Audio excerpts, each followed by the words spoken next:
permission for the development, subject to those items set out in section 16 of this report, namely A, completion of the S106 obligation agreement, and B, planning conditions. Do I have a proposer for that recommendation? Steve. 106 with education here. We vote on the recommendation as is. If it falls, then we can look at changing it. As he said. So we have a proposer. Do we have a seconder? Tom. Okay. All those in favour?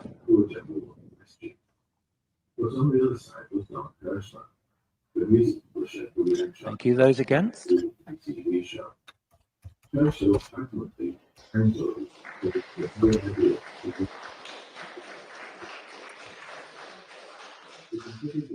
Now, we need to be clear about why we are refusing this. So we will need a counter proposal.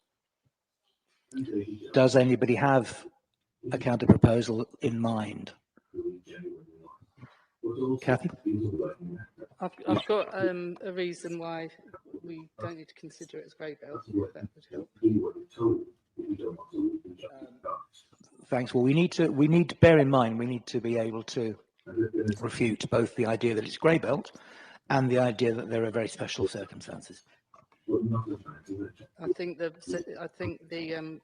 education objection would against very special circumstances. Yeah, please, Ash.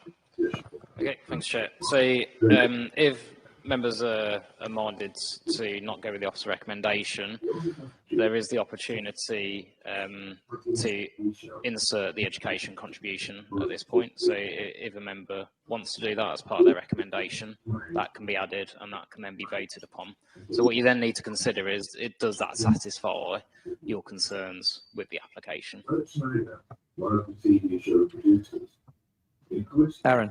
I would do as Ashley suggested, so I'd like to propose that it's accepted with section 106 contributions for education. So It's always 106. I'm ring fence, mate. Okay, Aaron, do you mind just repeating that? I think one or two of our audience didn't quite get it. Section no problem. 106. So Yeah, I'd like to propose that the development is agreed with section 106 contributions for education. It's ring fence, mate. So that's a counter proposal. Do we have a seconder for that? Steve. Okay. So all those in favour of that altered recommendation?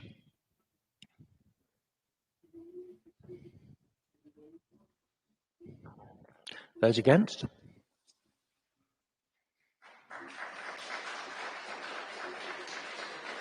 Well.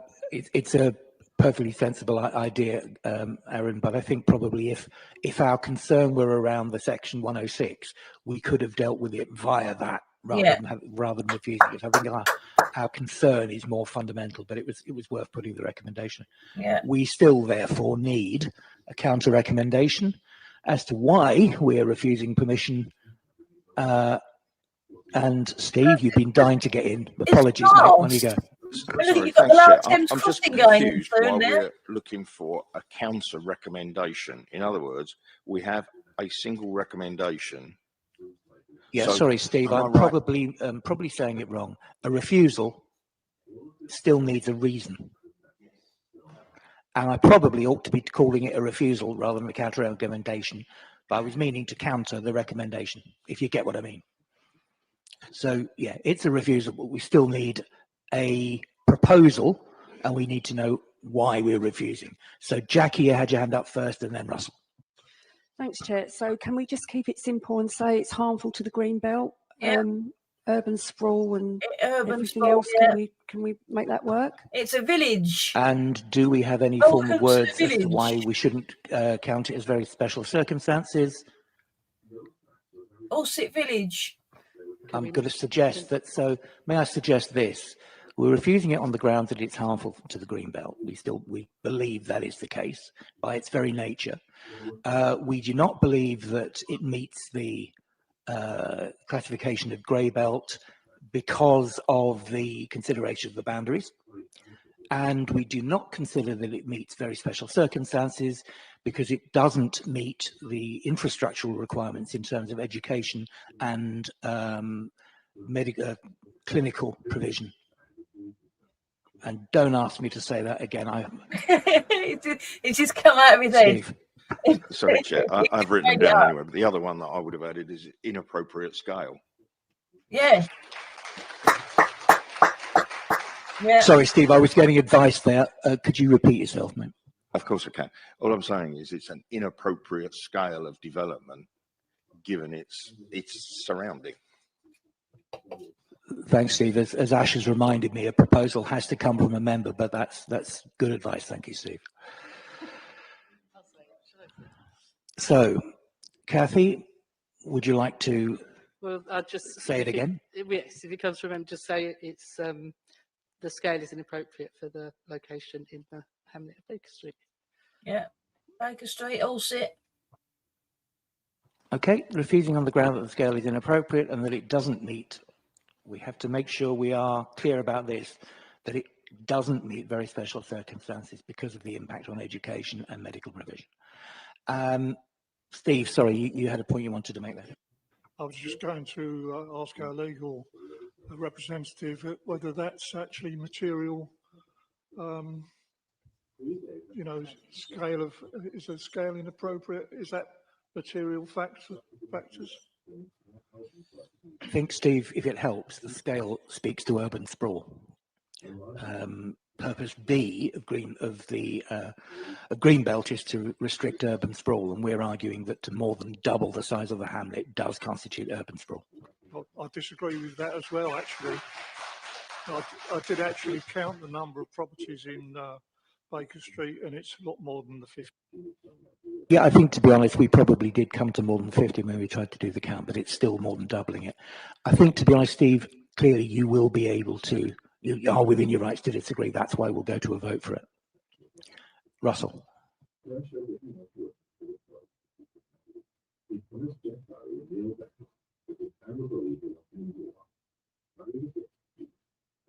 Sorry, Russell, I don't think your microphone's on, mate. We're wasting your words. So it's not Greenbelt, which leads to urban sprawl. It does not meet the special circumstances as these can be met elsewhere, and the land can be assessed again after the LTC is completed. Yeah, Lower Thames Crossing they're talking about. I think that sounds good. So we now have at least two versions. We need to get down to one. So we're saying it remains Greenbelt. We do not believe that it meets the definition of grey belt because from the point of view of urban sprawl. We also agree, as you say, it doesn't meet educational or local medical requirements. Therefore, we do not believe that it constitutes very special circumstances. And I take the point that as an informative on the end of our recommendation, we're also suggesting that once we have a local plan, that we accept that may change. But I think if we try and add that into our refusal, it's almost like saying not now. We are being asked to say now yes or no. Does that make sense? So let's go on the now, and then we can worry about what happens in the local plan when it appears. So, Ash would like to join in? Not to add reasons. So from what I've heard, members have identified harm to the greenbelt with reference to urban sprawl, does not meet grey belt, and no VSC are identified because it does not meet education, infrastructure and NHS requirements. It's inappropriate in scale and inappropriate in terms of location. And then we've got also reassessed after LTC completed. Yeah. It's within members' gift to come up with those reasons. What I would say is I still do not consider that members have tackled the tilted balance. So I think you're at a point where you can go for minded to refuse on this. You've identified enough reasons. You've gone through grey belt, but I don't think you have tackled the tilted balance point in enough detail. So what I suggest, Chair, is if they're your reasons, you vote on those reasons, and then it's a minded to refuse, and the item is effectively deferred, and we will have to bring the item back. Yeah. With respect, Ash, I think we probably feel we've addressed the tilted balance. Yes, we do accept that there's an insufficient housing supply. We just don't believe this is the location to remedy it. I think that would be our. Is that a fair summary? So that would be our point in relation to the tilted balance. Yes, we totally understand. We understand that the changes in policy mean that we should give strong weight to the provision of adequate housing when considering something like this. But my strong feeling from listening to you for the last hour or more is that while we agree with the item 11, isn't it? It's the next one after our one, after the location. adjacent. We're now going to see if they'll let me say that. Like I say, Chair, I do not consider that you have satisfactorily demonstrated an assessment against the tilted balance, which in my view exposes the council to risk, and therefore, while you may wish to recommend refusal for those reasons, I do consider that this would need to come back with additional information from officers before you come to that final decision. So you can agree with that, but I'll bring in legal counsel because we're just looking at the constitution as well, because we do need to consider the implications for the council. Councillor Stretcher. Right. Thanks, Ash. Totally. Yeah, it was a funny one. To be within bounds. So, just the only point on the constitution. So if the planning committees, and this is paragraph 7.2c of the planning committee element of the constitution, if the planning committee's arguments against the planning officer's recommendations are very clear and substantiated and no longer tentative, the application should be termed at the meeting. If not, the application should be deferred. And I understand the concern is essentially whether or not the concerns expressed by members are sufficiently substantiated on the evidence set out in the report and what you've heard this evening. Thanks, Chris. Sorry, I was deep in conversation there. Do Chris's comments make sense to yourselves? Kathy. So question, the tilted balance question, does that apply to green belt and grey belt? Does that apply regardless? I mean, if you're satisfied that the land isn't green belt, isn't grey belt, as it were, grey belt. The harm to green belt is then one of the factors. They'll turn it into the other lot, won't they? What's the other one? Brownfield site. They'll say no, it's Brownfield site now. We can get rid of it. I think we do very strongly, or a majority of us do very strongly feel that this doesn't constitute grey belt. Chair, it does also mention though that if you think about it as green belt, that it's about the impact on the 5 purposes of the green belt collectively. So we've kind of gone down a bit of a rabbit hole by, I think, in going in the grey area, because what we're now looking for is something much more specific, and it's actually there's 5, and where historically we used to have a table that was, we didn't have to agree with it because again it was subjective, but we did have a table that balanced it, but that isn't here. I did actually make a note of that earlier. So in terms of summarizing the whole thing, that's kind of a quick way of looking at it, but we don't have that. So true. I think, and David, please correct me if I'm wrong, I think the reason why we focused on A, B and D is because the fundamental definition of grey belt is where it doesn't meet A, B or D. So if you knock those 3 down, the 2 skittles that remain don't, aren't enough. I think that's why we focused on those 3. I think we'll have white smoke in a second, and I'll come back to you. Yeah, so I think ultimately the decision rests with yourself, committee. So if you are satisfied it's greenbelt and you are satisfied that VSC does not apply, God. while I recommend that we monitor you monitor reviews and we bring it back and defer it, you can ultimately make a decision tonight. But you've had the advice from officers. It's now up to you to make a decision. Defer it.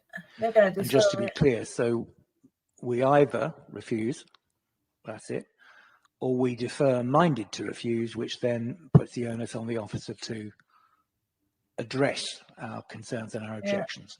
I'm going to again put the recommendation to refuse to you. If that falls, we'll look at the recommendation to defer. Is that okay? I just need to add an additional point. So I just had information come through to say we would be out of time with the application if we do defer. So ultimately there is a risk of determination appeal. Notwithstanding that, my view is what I've already raised. I don't think we're in a position to defend the recommendation. Refuse. Okay, and I think that it is worth taking that into account, but I am going to go to the recommendation to refuse. Do we have a proposer? Jackie. Seconder? Russell? All those in favour of refusing the application?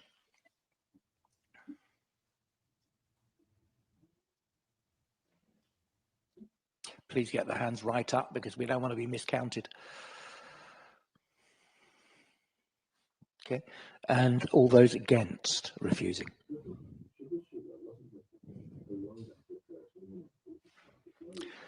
So the application is refused. Hey.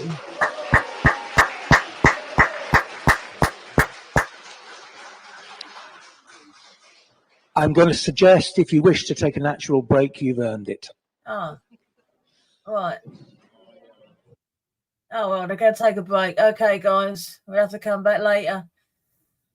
Well, that's the Allsit one. Have I got Allsit on here? It's a problem where that is. Have I got Allsit? That is there. Have they gone for a break or is it just going to go off? All right, share this tab instead. Okay, can you see that one? Yeah, right. If I'll blow that up to that, I'm going to go to that picture there. This is Baker Street. And it was going to be, I think it's this area here, wasn't it? All this area. That area there where I think it was that area, because I think this area, interior homes, unless it was that area and that area, because I haven't got the thing to see. Let's have a look. See if they show it on here. Baker Street. See if they show the area. Yes, it is that area. Yeah, right. It's that lot. Right, it is that area. It's that area there. So at the back of the High Road. Have you got me on there? Yeah. So it's this lot here at the back of High Road. So that lot would have had 150 houses on it, so it's been refused. So that means it'll go back to, not to the planners, it'll go back to the people to put in something else and start a new planning permission. So it's just that area there, which is there. And you'll see it's somewhere around here is where the LTC is going to come in, the Lower Thames Crossing, somewhere around Mill Lane. And the Lower Thames Crossing is going to go over there. Are they still discussing? They're still talking, having a break. And then this is the area that they're going to be discussing next, which is Lampits Hill, which is that lot there. There, that one. That area there. There's Gable School. There's the Performers College. And this footpath here, which is going to be part of that area there. So it's that area there. And this footpath here, which is there. That footpath. And they come back yet? No, it's still talking. Allsey Hall's a big wedding venue. Yeah, they sold it off. What they really need to do is get Allsey Hospital back. Yeah, that's the reason why they won't. That's the reason why they won't get this thing sorted in Allsey, because they have no doctors in Allsey. All they have is off and on doctors, and it's not 24 hours, is it? So that's another reason why they won't accept that. So until they get that sorted, I don't think they should do anything in Allsey, because they've got no way of giving us doctors. I mean, they haven't got no bleeding doctors here for this new Lampits Hill site. It's going to be accepted. I think we need to accept that one. It's going to be accepted, that one, because all the proposals that have been put forward are pretty good, But are they what they're going to do regarding the? We'll have a talk about that later when that planning committee comes back out. They're still having a chat at the moment. But that one needs to be sorted out, because that's coming up. But you've got all the paperwork there. I've given you all the paperwork in the in the chat, so you can have a look at all that. But I think that's.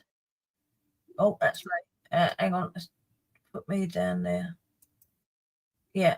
All right. I've got to turn that off there. That's it. Gotcha. Done. Are they still talking? Yeah, it's like they're still talking. Great. Yeah, but that's... So where's me? If I show you that again.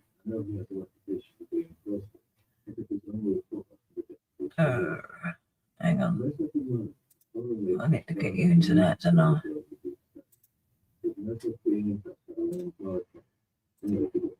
Right. Share screen. Lampits Hill Google Maps. Right, you should see that. Yes, you do. Blow that up again and I'll... Hey, Colin. All right, how are you doing? We're still discussing that at the moment. So if I take you back to here and to show you this area, this is Lampits Lane. So basically it's there where you saw my map earlier.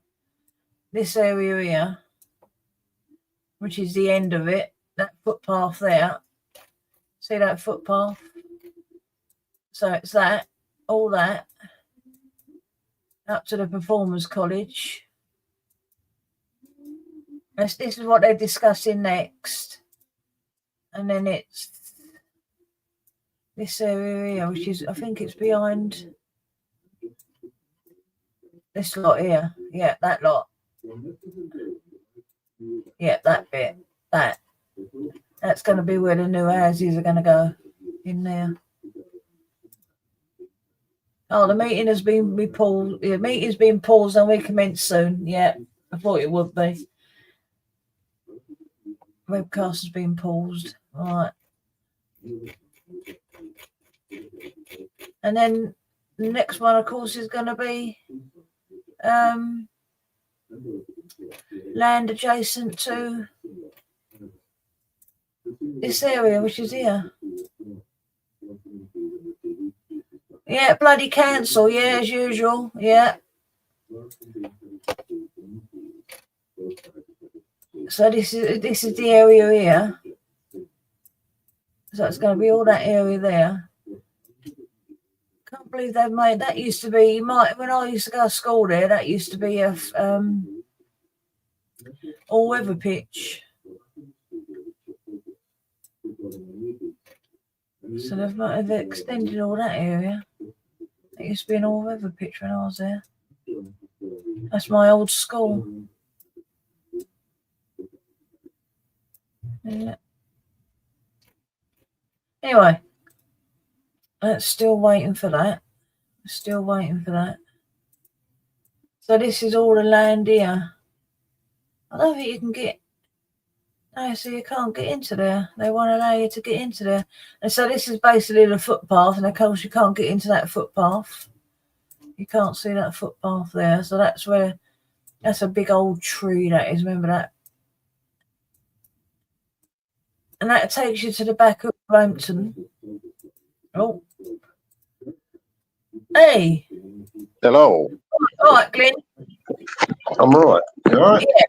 You all right? Yeah. We're still waiting for the planning committee to start up. We are. Right. You have to give me a quick update of what's going on. Right, they've refused Allsett Village at last, because it was a little lovely Allsett Village where you go through windy country lanes and all that, Yeah. And that's going to be turned into a big 150 plot housing estate. So they've refused that. Mm-hmm. Yeah, the houses were supposed to be for Thurrock Council, Colin, but they'll probably end up to bloody migrants and HMOs. Like that. Yeah, right. That's pretty well guaranteed, isn't it? Yeah, so they've refused it. So that'll go back to the planners now for another one.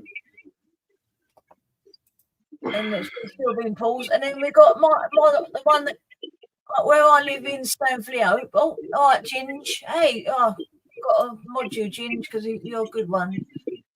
So happy birthday, Ginge. Yeah. It's his birthday. Happy birthday. He's in and out. He's just coming. Right, Stupot.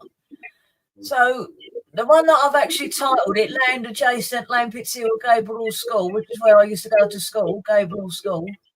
Mm-hmm. That is now, it was, it's a little bit, let me just say to you that when I was a kid, something happened there that, you talk about, it's something you're not allowed to talk about. So where this building's being, this land is, it used to be a farmer's field, and what grows in farmer's field? Crops. Yeah, corn. Corn. Yeah. So who hasn't? Yeah, I have. I know.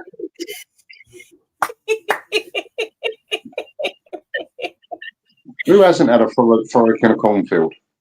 Exactly. Many a time. Let me see your beaver. Yeah. That's what cornfields were for.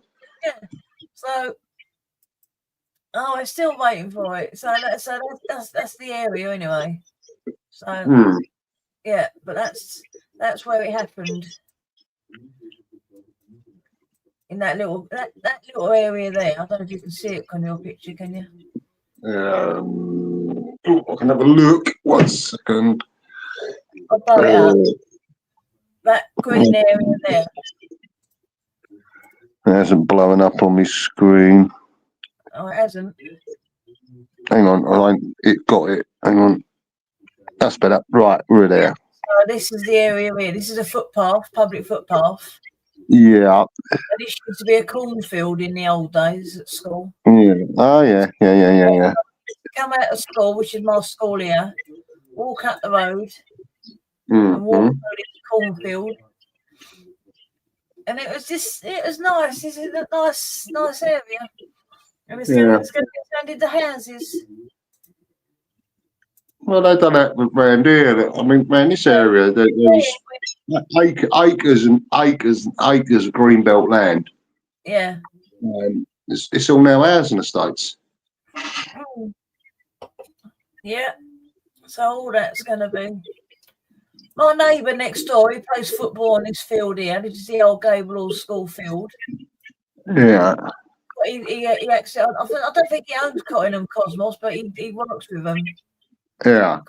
Corringham Cosmos. Yeah, but like I said, they're turning they're taking greenbelt land over, and they're just building on it. And you see it around here. The development, not so much this side of the town. It's the other side of the town. When you head out of town, the other side, where it used to be just apple orchards and pear orchards and plum orchards. Yeah. Open fields. It's just it's all housing. Right, here we go. Yeah, we all feel like that. We'll give him a couple of minutes. There we go. This is it now. I can't. Can I read that before he? Can I read this down? All right. This is that area. We are now going to start talking about it. Yeah, full house. Yeah, sorry. We'll have to just. Well, I say have to wait. It's only courtesy to wait. So we'll give it a couple of minutes before we restart. Still got to wait. Yeah, so that was a nice little area. That was we used to come out of school. Oh, it's gone off again. Oh, okay. It's like my last school. It's like my last school when I went to. You used to come out the main school building, and then you had the gymnasium and that, and the tennis courts and the playground. And then you used to walk down the path over the little stream, over the wooden bridge, up the other side, and it's all big open playing fields, football pitches, rugby pitches, cricket pitches, and that was all the school grounds. That was all school grounds. Yeah. But now, I mean, I'll have to get you to do me an aerial one night. But so I've heard, a majority of it now is all housing. Yeah. So housing. Yeah. It's all turned into housing. Like. So Rebel Bert said they're thinking of shutting Corringham fire station down, which has got a water bowser. Yeah. Okay, folks, we are about 8:15. In fact, we just gone 8:15. So I would like to move a motion without notice to suspend Council Procedure Rule 11.1 to allow our meeting to continue beyond the 2.5 hour time limit. All right, can you hear it, guys? Yeah. All those in favour? Yeah. Right. Excellent. So let's carry on. Okay, then, Jason, here we go. Oh, has it gone off? Next, yeah. Land adjacent Lampits Hill and Gable Hall School, Southend Road, Corringham. And Alan, it's yourself to present the report. Here we go. Thank you, Chair. It's going to be accepted anyway. Before starting the presentation, just some clarifications. So the Council's ecologist and landscape officer has confirmed no objection to the development subject to appropriate planning conditions, which include a landscape and ecology management plan, habitat management and monitoring plan, and a comprehensive landscaping plan. The officer has also confirmed the findings of the landscape visual impact assessment submitted with the application, in that there would be no wider landscape implications if the development was to be permitted. And finally, we also, as part of the objections, we also have an objection from the MP, James McMurdoch. Oh. So moving on to the application. This is an application on land at Lampits Hill and Southend Road that wraps around Performers College here in the middle. Yeah. And it's on the northern edge of Corringham. Lampits Lane and Brampton Close are located to the southern part of the site, where residential properties abut the application site. The land is designated as Metropolitan Greenbelt. It has a mix of fields, some outbuildings, hard standing, and instances of commercial uses. There is a public right-of-way that runs north and south throughout the site, which connects Southend Road to Lampits Lane, and the site is in flood zone 1, which means it's not subject to significant flooding, although the southern part of the site is subject to some instances of surface water flooding. The proposal seeks for up to 300 dwellings on the site. It's outlined. Look at that.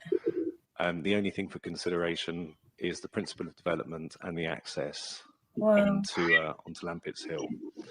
The number of units was reduced during the course of the application down to 300, because when the applicants did a detailed indicative proving layout to show how it would fit, it was quite evident that that was actually too much for the site. So they've lost 20 dwellings on the site, and the layout that's before you, it's only indicative in nature, but it shows how you can get the instances of green space, separation distances are robust, Another significant consideration which was dealt with was the relationship with the existing properties to the south. So there's a line here on this plan.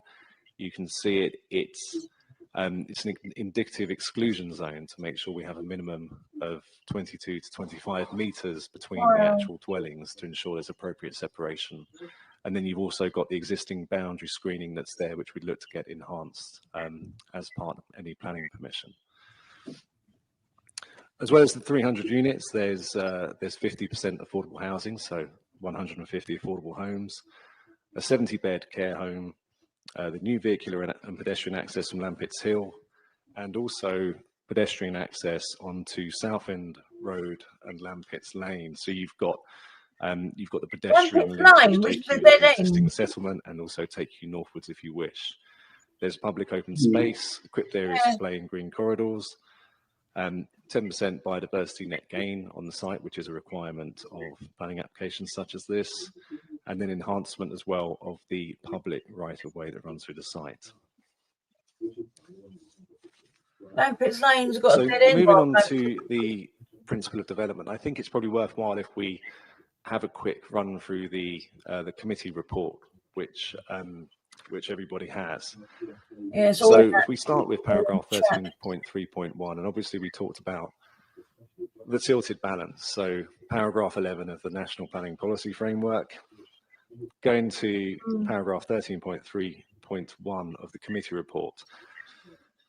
In accordance with paragraph 11D of the National Planning Policy Framework, planning decisions should apply a presumption in favour of granting planning permission unless any adverse impacts of doing so would significantly and demonstrably outweigh those benefits. Now, as it states there, Thurrock cannot demonstrate the 5-year housing land supply. We have one of the worst housing land supplies in the country. This renders relevant housing policies out of date for the purposes of decision taking.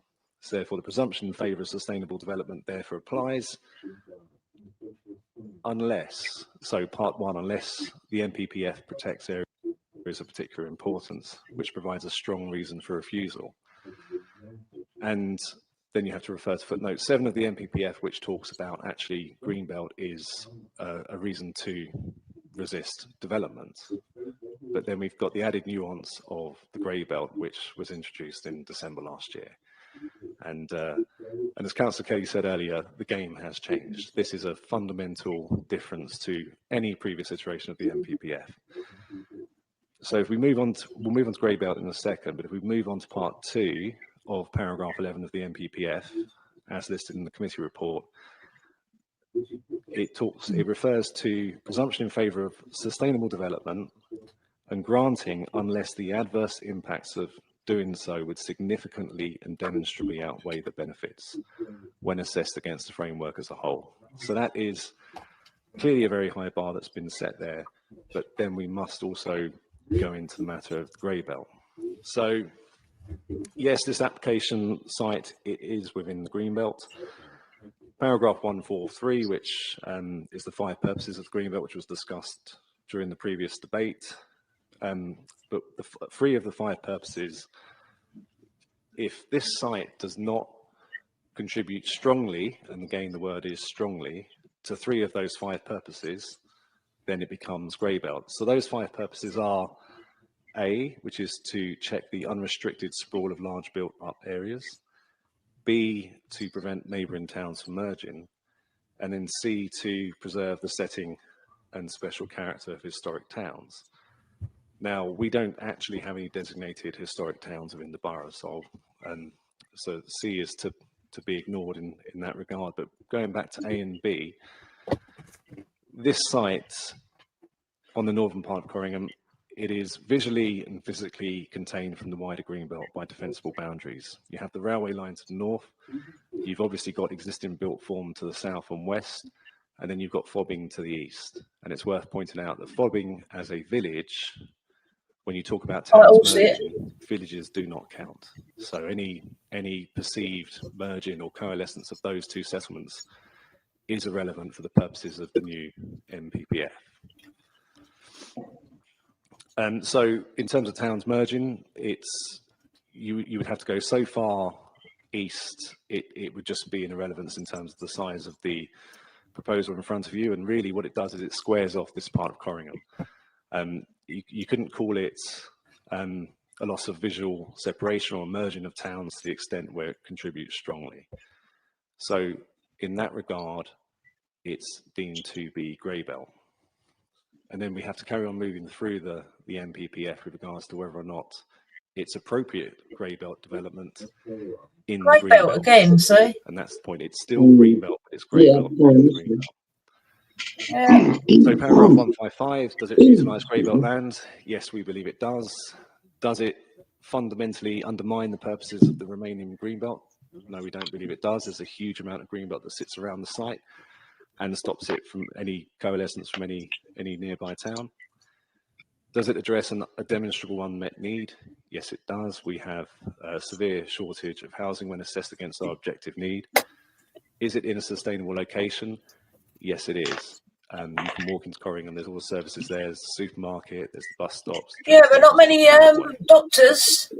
So in that regard, we believe it meets all the criteria to be appropriate grey belt development. And then we need to look at whether or not it meets something called the golden rules. So the golden rules are things that you must do if you're going to bring forward grey belt development. So in the first instance, it's affordable housing. It needs to provide 50% in this instance, and it does, and that would be secured by Section 106 agreement. There we go, Section 106 one is again. necessary improvements to infrastructure. In this case, I've got my it's ring going to fence provide money. contributions to education, to NHS, to crossing points, traffic calming on Lampits Hill, again, which will be secured by Section 106. Yeah. Thirdly, the provision of accessible green space, which would be provided, and it would be provided on the site. So the site does, or the proposal does meet the golden rules.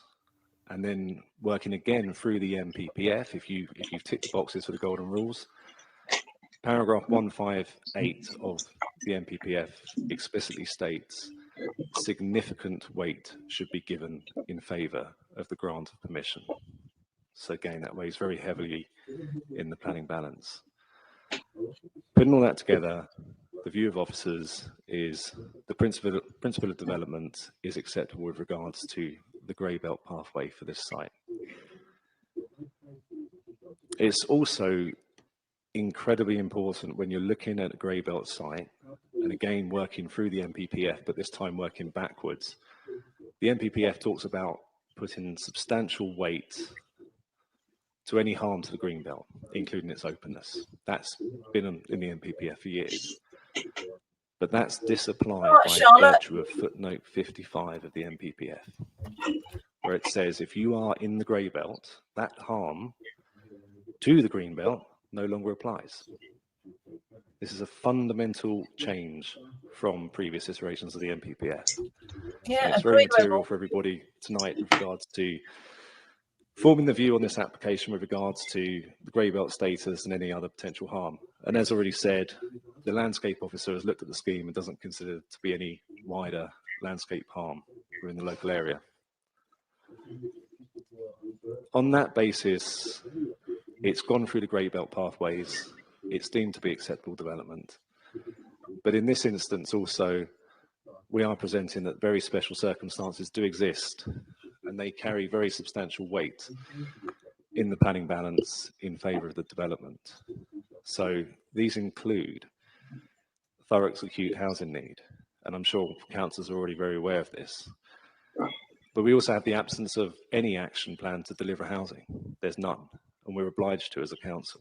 What about GPs? We have one of the worst housing land supplies in the country, and that's a given. Also, we work back to MPPF paragraph 11, the tilted balance. Nothing. Which is to permit minor injuries. You've got small health centre, minor injuries unit. Demonstrably outweigh that harm. Yeah, we've got a minor injuries unit in Allset. We've got the provision of a number of new homes here. It's 300 homes, including the over provision of affordable housing versus the council's, well, it's 50% versus the council's. Well, they've been trying to get rid of it for years. 35.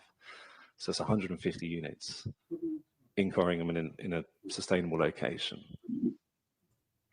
It's probably worth, it's in the report as well, but to give an idea of our delivery of affordable homes, when we're going to get 150 on this site. In 2022 to 2023, 9 affordable units were built in the borough. It's also a sustainable location adjacent to the urban area where we've got a significant strategic employment hub in the form of DP World London Gateway. So with regards to making sure that we have those sustainable patterns of development, it's very close to a major employer. And then there's all the usual economic benefits about construction, employment, and operational phase with regards to occupation of the scheme and the knock-on effects with regards to local shops and services. So those very special circumstances considered to apply as well. And then moving on from that, we do have the loss of some agricultural land, but it's not high agricultural land of high worth.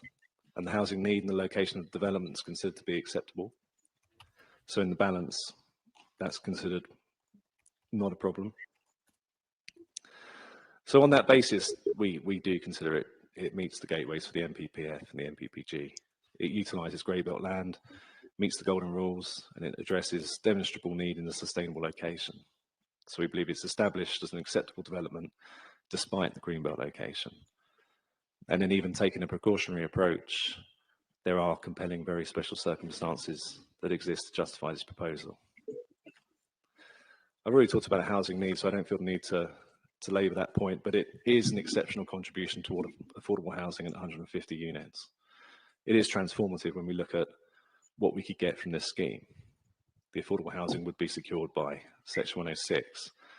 The layout of the scheme, it is only indicative, but we do have parameter plans which accompany the application, and if permission were granted, we would ensure by condition that minimum amounts of green space are provided on site, local areas for play, drainage, dog walking routes, and then also making sure we've got that connection into the existing settlement. So although not a matter for tonight in terms of the final design, we are comfortable that you do have a density that's appropriate to this site. It works at about 25 to 26 dwellings a hectare, so it's not dense by any sense of the imagination. There have been concerns raised about flooding, but the lead local flood authority, they've examined the application. They are very confident that it would not exacerbate flooding elsewhere. And there will be conditions and also a management plan required as part of the Section 106 to ensure that we secure that. We'll have the new junction on Lampits Hill with crossing points, and then a scheme to be submitted with regards to traffic calming on that road. So again, that's a material benefit to the scheme. The parameters plan show a limit of 2 stories along the southern boundary of existing properties. So that's to make sure that there's an appropriate relationship between those dwellings, the existing dwellings and the new ones. And obviously that's it's a very significant concern of officers, and it's something we wish to secure through the decision-making process, that there won't be an unacceptable relationship there. As such, Chair, it's recommended for approval. Thanks, Alan. We'll get the opportunity to ask Alan questions shortly, but we have a statement of objection from Anne Sandy. So, Anne, if you'd like to come down and join us. I think this might be that lady we met in Corringham. Right. Yeah, she's giving out paperwork about it, about objecting to it.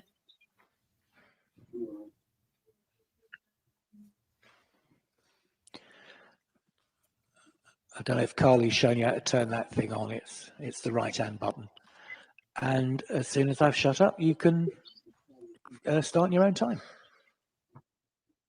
I have 3 minutes to speak. Whilst the developer has been in talks with the planning officers since 2023. Yeah.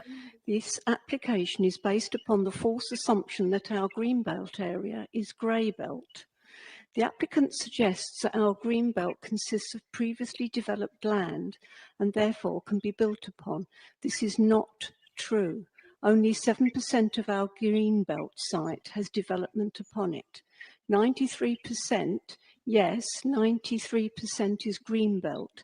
It is rolling farmland with boundary oak and hawthorn trees, hedges, and is full of biodiversity, as stated in ecological reports. The Council's Strategic Spatial Objective 1, SSO1, seeks to achieve sustainable communities in Thurrock with regeneration and growth focused in the existing urban areas, not the Greenbelt. Policy PMD6 development in the Greenbelt states, the Council will maintain, protect and enhance the open character of the Greenbelt in Thurrock in accordance with the provisions of the National Planning Policy Framework. Changes to the new local plan to release Greenbelt has limited statutory weight given its early stage and likely adoption of spring 2028. Adrian says hello, Policies Glenn. within the current development plan Hi, will Adrian. continue Hello, everybody in the chat. Sorry. Greenbelt. The southeast corner of our Greenbelt is edged by properties in Lampits Lane, which are at a low to high risk of surface water flooding. Mitigation for the new dwellings is raised floor levels above predicted levels, 300 millimetres. Existing residents' properties, which have floor levels in the risk zone, could be worsened by the building of the new estate. How will we be protected? Has a takes the drainage away. strategy requested by Anglian Water been undertaken? What of the properties bordering Brampton Road and Brampton Close? Brampton The Road. Environment Agency predicts 59% more winter rainfall in just 25 years' time. Across the UK, events of rain dumping with its devastating consequences increases risk to all our properties. Residents would face this calamity alone. To conclude our 3 minutes of democracy, our green belt is not grey belt, and the development is not in accordance with the NPPF or the development plan, and as such is not in accordance with section 70(2) of the Town and Country Planning Act. These are our material planning considerations, and we respectfully urge the Planning Committee to refuse this application. Thank you. They won't know.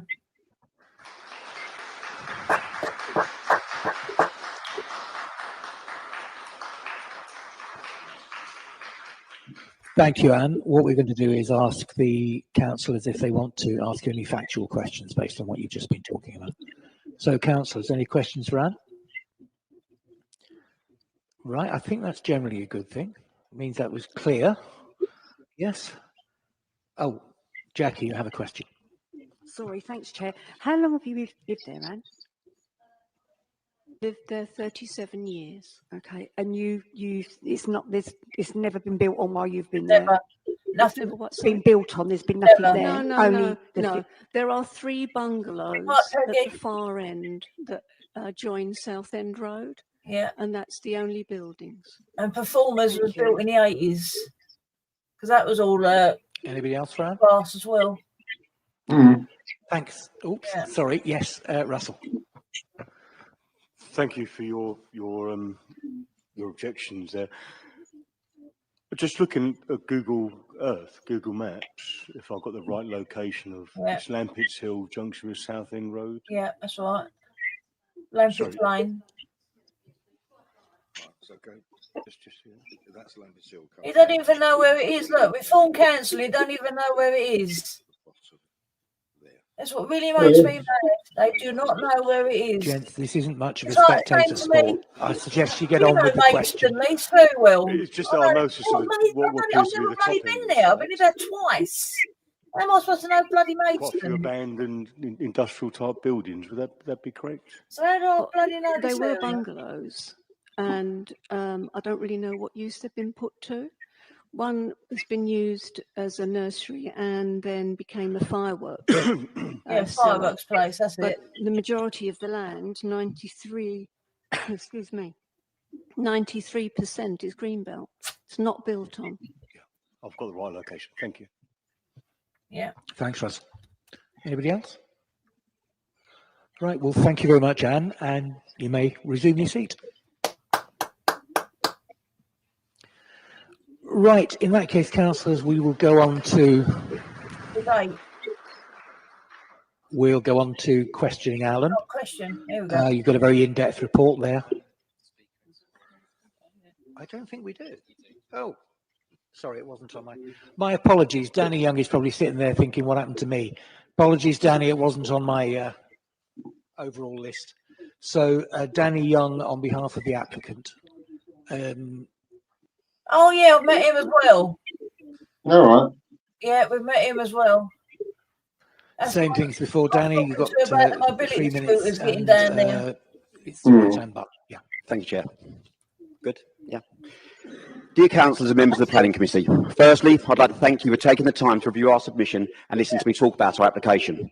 My name is Danny Young and I'm the owner of Telescope Property Group, whom is the applicant for Lampits in Corringham. We embarked on this journey over 2.5 years ago. However, this site has been on the council's radar since 2015 and has been some of the landowners' ownership for over 25 years. We recognise that 10 years ago there was a lot of opposition against the application. The number of objections has decreased considerably as time has progressed. We note there has been circa 107 public objections, but would like to mention that we also received 900 plus signatures in support of the development from residents across the borough. To the objectors, the majority live close to the site and we met at our community engagement event. I understand and truly apologise for the inconvenience. Please know we have worked with our consultancy team, our case officer, and have been empathetic in regard to design and the proximity to homes, gardens, and the development within its entirety. From the outset, we wanted to engage with all key stakeholders so the council may have an input into the formulation of our scheme. We engaged in the PPA and many iterations and amendments of the design and layout following each meeting and input from the council. This planning performance agreement led to the key details of the scheme being implemented, including, but not limited to, parking, density, building height, and retaining and improving the existing landscape. We continue to promote the site for the local plan and achieved an allocation for residential development with Regulation 18 document. Our Lampits Hill site was included in every iteration of the document, apart from if there were no greenbelt release, which, as you know, is not feasible due to the amount of greenbelt within Thurrock and also the amount of houses that need to be delivered. There have been many twists and turns on our journey, delays in the local plan, the Lower Thames crossing, change in personnel within the council, a change in government, change in the national planning framework, the increased need for housing delivery, and the creation of Grave Belt. We've had to pivot many times, but we've always kept the council abreast of our plans to ensure... I know you only have 3 months, but we're starting to lose you a bit because it is going very fast. You can afford to slow down very slightly. A little bit nervous as well, sorry. Oh, absolutely no problem. You will scare me.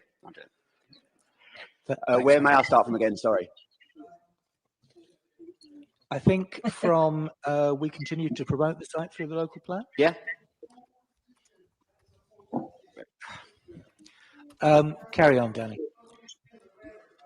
Can I continue? Yep, carry on, please. We continue to promote the site from the local plan and achieve an allocation for residential development within the Regulation 18 document. Our Lampits Hill site was included in every iteration of the document, apart from if there were no greenbelt release, which, as you know, is not feasible due to the amount of greenbelt within Thurrock and the amount of houses that need to be delivered. There's been many twists and turns on our journey, delays in the local plan, the Lower Thames crossing, change in personnel within the council, a change in government, change in the national planning framework, the increased need for housing delivery, and the creation of Grey Belt. We've had to pivot many times, but have always kept the council abreast of our plans to ensure a cohesive approach for the delivery of our scheme. In addition to the above, we have ticked every box to be confirmed as Grey Belt, but as also stated within Mr. Ward's report, the 50% affordable housing offers a substantial VSD case and will be a massive contribution to housing numbers and the provision of affordable housing units within the borough in a very sustainable location on a very contained site. Since 2015, DP World has become an economic hub of Thurrock and facilitated a substantial increase in the level of available jobs, employment, and therefore the need for housing. Planning policy has also changed over the past decade, particularly recently. The need for housing delivery is very much a national political topic. The development will be for homes for first-time buyers, downsizers, professionals, couples, and be homes for those employed at the ever-growing port to assist with boosting their local economy. Our ambition is for this extension to be one that contributes to the borough in isolation, but also one that thoughtfully integrates. Apologies for disturbing you again, Danny. In the interest of fairness, we will have to stop you there. We're well over the 3 minutes. Oh, are we? Okay. But bear in mind that with the, as with Anne's statement, the councillors all have a written copy, so we have seen what you've got. So you're not. Should let me go faster. Yeah. No, you're okay. Take your point, but when it gets to the point where we couldn't quite understand what you're saying. Thank you. Right. So, questions for Danny.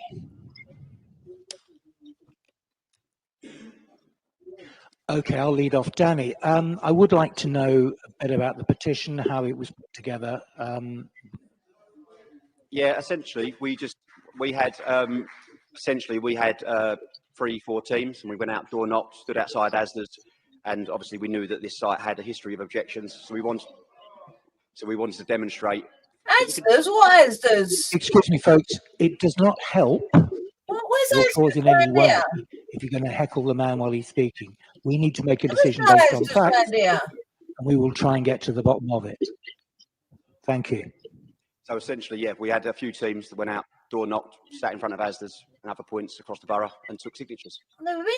But when you say across the borough, obviously the further away you get from the actual location. No, we fully understand that. It wasn't all specifically, you know, the hot point in Corringham. There was Haverley, Gilbury, different crossings across the borough. And is there any reason why you went to other locations? We are talking about a specific location. Honest and transparency. The reason was that obviously, if you're local to this site, you are going to raise an objection. Obviously, I'm sure that someone in Tilbury, they would raise an objection to it being in their borough, whereas someone in Corringham may not. Okay, on that basis, if you went to Norwich, they'd probably No, say... that's... No, but within the borough. Where's Asda's, Rebel? Have you seen Asda's? Sorry, folks, please. We do appreciate that you are very concerned that these things are very emotive, but we need to actually be able to get the business done to serve you best. But essentially, you know, it was to demonstrate that there is housing need within Thurrock, so it is a borough kind of question. Yeah, but not Thank you. Asda's. Anybody else? Aaron. Thank you, Danny, for your statement. Could you just outline what consultation you've actually done with local residents, please? So we did a full community engagement event, so that constituted of a leaflet drop. We used a consultant, and then we had a one-day kind of community engagement event where everyone came in, gave their information, we discussed the scheme with them. Is there anything more about that, James? No? Yep. Okay, thank you. Thanks, Aaron. Steve. What a Thanks, Chair. Thanks, Danny. Thank you. I'm just trying to, in my head, Isn't it? paragraph on page 5, which I'm not sure if that makes sense to you, but it starts off, we continue to promote the site through the local plan. Yeah. And then further down in that, it says, the site was included in every iteration of the document. So I understand what you're talking about there. If there were no green belts released, understand that. Which, as you know, is not feasible due to the amount of green belt within Thurrock, and I'm not sure I understand. Oh, sorry, apologies. So what I was saying in that statement was that obviously Thurrock is a predominantly green belt borough, and in order to meet the necessary housing delivery, you would need to release some green belt in order to achieve those targets. Well, that's not news, is it? I understand what you're saying then. Is that news? I'm sure that I completely agree with your view about how much green belt there is, given that the Lower Thames crossing is taking a third of it. So, but fine, I understand it. That's great. Thank you. Thanks, Steve. Anybody else? Right, well, thank you very much, Danny, and you may resume your seat. Yeah, Thank you. Bramfield sites, agree, you choose. So now we will return to Alan's report, and this is your opportunity to question him on any aspects of that. Oh, right. So who would like to start the questions? Russell, and then Aaron. Well, you know, Chav City, innit, Basildon? We've discussed and what's a the mate? definitions Say of that. such. This does appear to be more than the previous. Wasn't Chatham? Chatham, that's it, Chatham. I understand there's it's been mentioned 93% of it is actual other land, but we do need to provide housing in Thurrock. So yeah, he's when looking at definitions, no, he's not in his haircut yet. This tends to be what I imagine grey belt to be. We were just about to I think possibly we weren't. Alan's looking a bit puzzled because he wanted to know what the question was. The question is, with the national policy, this is what grey belt is. So I think one thing we all need to be very clear about is Greenbelt is a designation and a name. It doesn't require the land is green and undeveloped. But when they historically did the Greenbelt designations, a lot of it was, but some of it wasn't. And in the same vein, Greybelt doesn't need to be grey. You know, it doesn't work like that. It's probably actually an unfortunate term. But when we look at the definition of grey belt, and again going back to the national framework, there's two gateways to be grey belt. One is previously developed land, which is what I think you're referring to here. Grow your own onions. Grow your own onions. But that's what it That's was. what green belt is. Yeah. Every scrap of Well, it land was, you can grow an onion on It was. is greenland. It was fields, wasn't it? We used to walk all around it when we were And kids. then It it's was more fields. nuanced Yeah. view with regards to how do we deal Yeah. with that? Why do we think it's why do we think it's grey belt? And again that it talks about urban So don't sprawl, touch it. towns merging, Yeah. Yeah. effect on historic towns. The third one we're ignoring because we don't have any in the borough. And that's the judgment call. And Councillor Sisterton earlier was referring to the planning policy guidance, which gives us that meat on the bone for the framework. Rebel said hello. When it talks about sprawl, it does say it could be free of existing development and lack physical feature. But the thing is, there's two parts to it. Free of existing All of them are development, wankers, aren't they? but then there's an and the and is, does it all lack the physical bastards. features within reasonable proximity which could restrict and contain the development? So you could be undeveloped, but you need to have those natural barriers to contain the development from the wider green belt. And that's the more nuanced thing which we've looked at tonight in terms of trying to figure out how we deal with that. But I think we should all be very clear, the land can be undeveloped, but we need to say, where could we say no to any more development? True. That's Yeah, the they are case on here YouTube, yeah. in Corringham. We've got defensible boundaries. We've got the railway line to the north. You can't say we're going to merge with Fobbing because Fobbing is not a town. So it's about a town and a town merging. And when you look further to the east, there's such a distance and there's so much greenbelt in between, then you haven't got that merging, that coalescence. And that's the way we need to think about it when we're saying, is it grey belt? And I appreciate it's a view, but it's a professional view, and it's one where I take on board appeal decisions, case law, big public inquiry in the summer with regards to spending hours and weeks actually debating this. And that's the view tonight, that you're squaring off this part of Corringham. You're squaring it off. It's that jigsaw puzzle piece which is helping to square that off, rather than, as it says in the planning policy guidance, it's not an extended finger development into the green belt. You know, it's not an isolated finger, it's squaring off. And that's the difference that we've got here. That's why we're saying it's grey belt. Thanks, Alan. Ross, are you happy with that? Steve? Thanks, Chair. Thanks, Alan. Sorry, Steve. I can't see any of their councillors there. Brought Aaron in first, but you Where's go. that You go. John Fox? At risk of being put too polite to each other here. Two things you said that I just wanted to pick up on. You keep saying that the railway line's to the north. The railway line is some way further north. Yeah. The Here we've boundary got a of this bridge. is Southend Road, Yeah. isn't it? White Post Corner. The boundary of the application site is, but I'm saying, what would I, as a reasonable professional, consider to be that defensible boundary? And actually, I would go as far as that railway line. We've got a current application to the north, which does need to be considered on its own merits. Yeah. But it's not the case you can just say this road is your defensible boundary. It could be the defensible boundary, and we could take that view.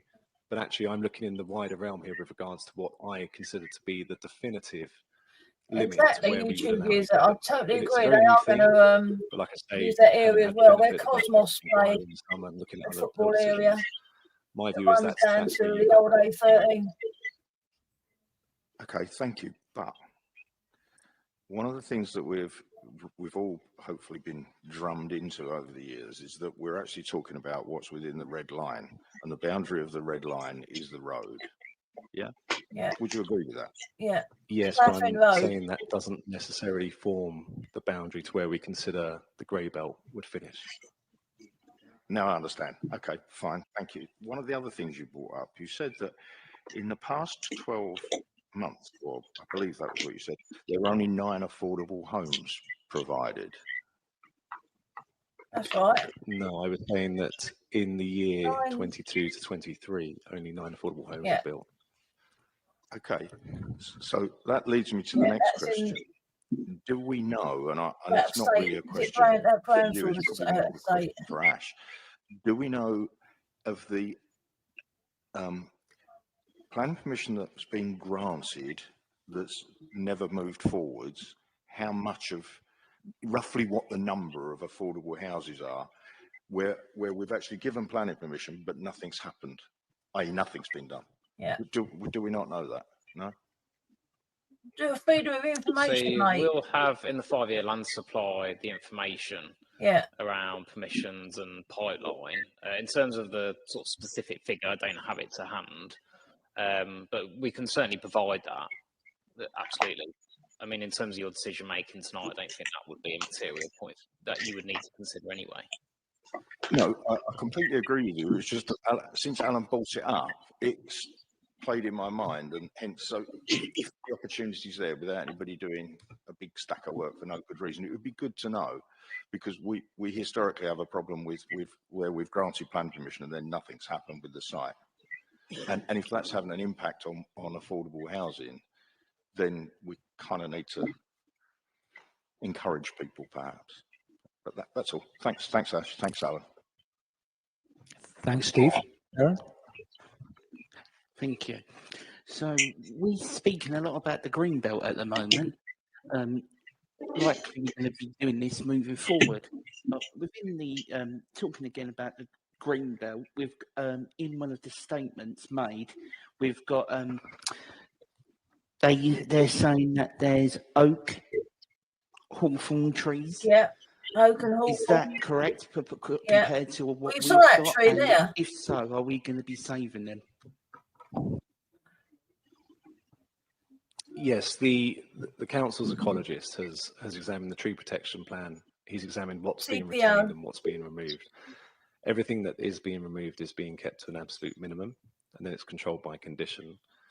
But of the trees which are being removed and the hedging which is being removed, there's no concern with regards to the fact, any view that they should be protected or anything along those lines. So what's on site and what's being removed and what's being retained has been considered acceptable by the relevant consultee. So what's being removed, are they being replaced? Yes, and apologies because it was just a clarification at the beginning of the presentation, but the council's ecologist has asked for a very robust landscaping plan. So we have one that's recommended on the committee report as it is, but I've been asked to enhance that, which would, if permission was to be granted, we would be looking to add that as another condition. Thank you. Thanks, Aaron. Anybody else? Kathy. Thank you. I just wanted that the previous application, they'd obviously had a good discussion with their portfolio holder and had got the affordable housing rent level down to 70% of the market rent. I wonder if you've had any similar conversation with these. No, we haven't had that conversation. They're not interested. As the report states, they have dropped the number of homes by 20 Yeah, on the it's site. coin. No one's coin. The new framework is such that 50% affordable housing is uncharted territory. It's something which I don't believe has been delivered locally, and we have to be realistic. As Mr. Taylor was saying, we have to make sure these sites are, well, not make sure, we have to seek to facilitate their delivery. And the housing mix isn't quite what's in our policy, but our policy is very out of date. But the applicants have been upfront in that regard, saying that that's what they need to make this site happen in order to be able to sell this site and actually bring housing forward. So it's not reduced. The affordable rent is up to 80%, and they will need to get into contract with a housing provider. But again, even the housing providers also need to make sure they have a viable business model. So if we start restricting it, then we might end up with non-delivery. So I appreciate what's being said, but it is up to 80%, and we haven't sought to change that. Thanks, Kathy. Alan, I'd like to talk drainage, if I may. Yeah, drainage, definitely. And statement pointed out the potential flood risk. not only on the We site, have a but sort of giant to houses hill in around front it. of us, On page 85, and if the I'm water reading comes this right, flying off that hill. point 7 at the foot of the page, Anglian Water, detailed drainage. And it says here, the developer should note that the site drainage details submitted have not been approved for the purposes of adoption. Could you put some flesh on the bones of that, please, for me? So Anglian Water are a consultee, but in this situation, the primary consultee is our own lead local flood authority. They are the lead authority with regards to the point of flooding. It's not unusual for Anglian Water to point things out like this, because ultimately the applicant might seek to connect into their network, and then there's a separate process whereby they have to get Anglian Water's agreement to connect into that network. And if Anglian Water aren't happy, then they can't connect, and they might have a development which they can't necessarily implement. So it's a separate regime to planning, and it's a separate regime with regards to the drainage strategy, because we, as the local lead authority on flooding, we need to be satisfied, and our constitute, our relevant officers are satisfied. They put robust conditions on this, requiring full details when the final details of the application, the reserved matters, come in, and that will be the point at which we can ensure that what's there is acceptable. But at this point in time, as an outline application, they're satisfied with the information that you will be able to have an acceptable drainage strategy implemented, and you will not increase flood risk elsewhere. So we're agreed that there is a flood risk, that the land carries with it a flood risk. Yeah, definitely flood risk. Any land over a certain size area has to have a flood risk assessment, and there is always a risk, and it's the level of risk. So there's some surface water flooding. Fucking simple. If it's low lying, it floods. It's really about how you deal with it. So it's simple as that. If it's low lying, and you get heavy, you get a couple of weeks of heavy rain, it floods. They have to design in 40% increase. Ain't fucking rocket science, is it?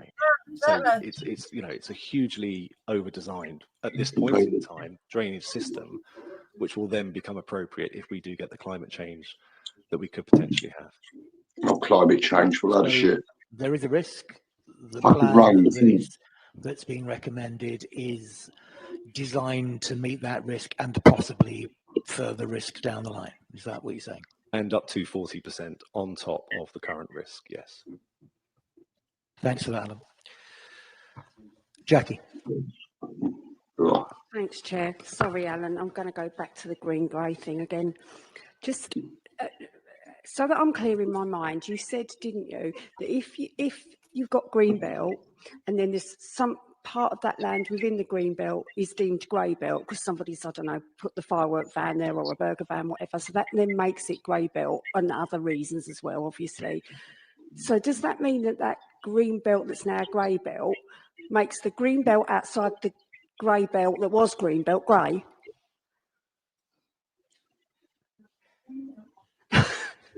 I think I'll start with the burger van analogy.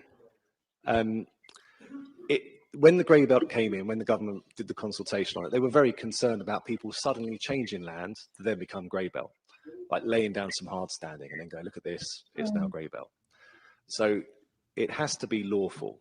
That's a very important point. So people can't do things like park a load of containers and then deem it to be grey belt. It has to have a lawful permission in place. So that's to stop people doing things like that. But on the second part, I would ask that you just ask me that question again, please. So what I mean is, if the grey belt within what was the green belt, this bit here is green, then we define a bit in the middle that's grey. Does that make the green outside more susceptible to then become grey later on? That's a very good question. And that's something that is the fear. It's the domino effect. And again, harking back to the site we had in the summer, which was in the middle of the green belt, it was deemed to be grey belt because it wasn't offending the purposes of the green belt, but it undermined the purposes of the green belt as a whole. So what you're saying there is that's a test as to whether or not it's appropriate grey belt development, because If we say yes to this and you get a domino effect and there's no defensible boundaries, no railway line, nothing, then you are undermining the purposes of the green belt as a whole, and then it's not appropriate grey belt development. So that's the check to stop what you're saying there. But you're right, and that's why I didn't use the road as my analysis saying this is where the grey belt ends, because we have to be realistic. You're right. What's to stop someone doing it on the other side of the road? Yeah. And I'm saying you've got... And the other side of the road takes you into fobbing. Beyond fobbing, you've got flooding. Yeah. Flooding is strong enough to say no to grey belt development.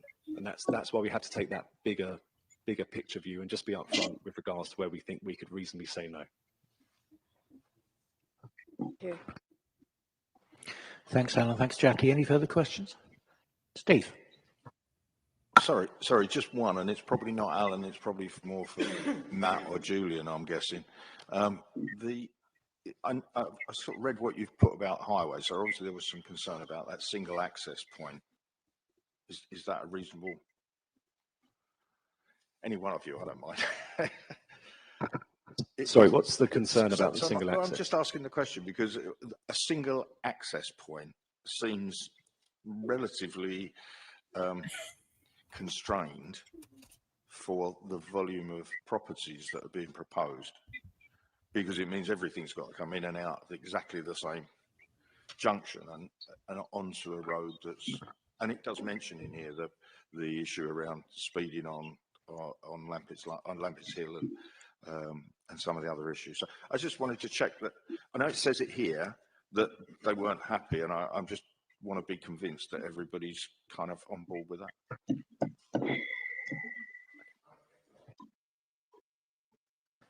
Thank you, Chair. It's not uncommon to have a single point of access for developments of this size. There are notable locations such as Gable Bypass, where it was 365, located off of a single point of access. Similarly in Barterfields in East Tilbury, where it was 299, so it's kind of in that range of it being acceptable. What I would point out is that their junction arrangement is a priority junction, but it's got a ghosted right turn lane, so vehicles waiting to turn right would not affect the free flow of the southbound traffic. So in terms of their assessment, we've determined that it's not severe impact on the network. That's fine. I understand now. Thank you. That's stupid. Thanks, Steve. Kathy? Just a quick question. You mentioned DP Well just being not very far away, obviously, and I think it is a short drive, but as far as I can make out, there's no public transport access between this site and DP World. Can that be addressed in any way through 106 or anything like that? Thank you. I think it's a really good point, and it would make sense. It would make sense. 200 bus goes down there at the moment, doesn't it? The shuttle buses and those kinds. The applicant hasn't offered it, and we have to consider whether or not it is necessary.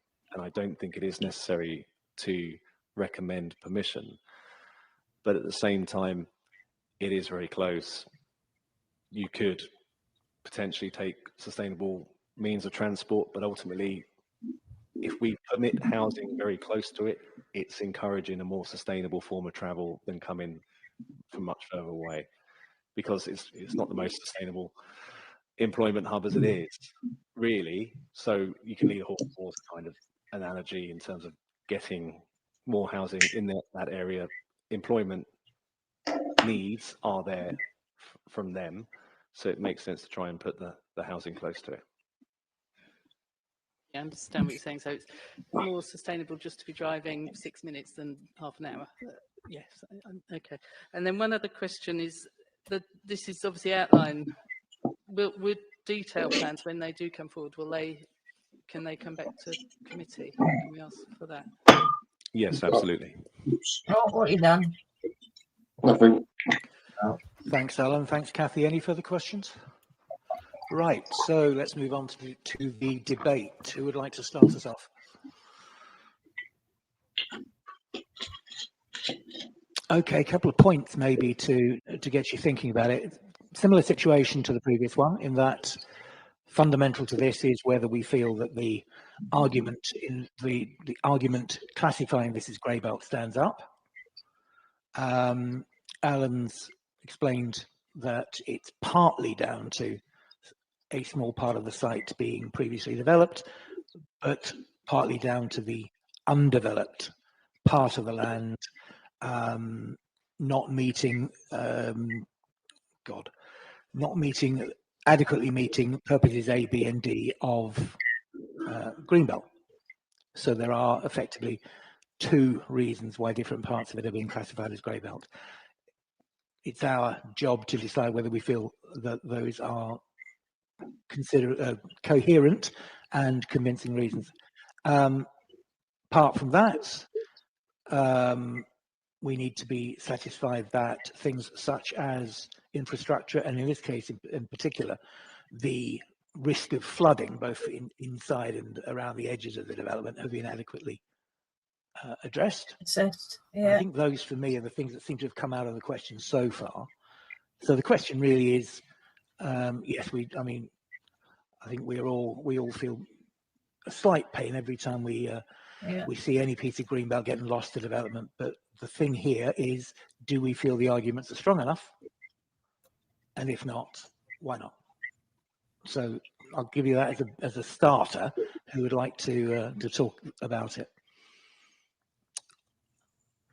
Thank you, Russell. Yeah, as I said earlier, this looks more like what grey belt should be, because it's something that's there already, and something needs to be done with what is the fireworks factory, because I imagine it's a bit of an eyesore, and the attached land to it is green belt, but as it's been explained, it's the corner that needs filling in.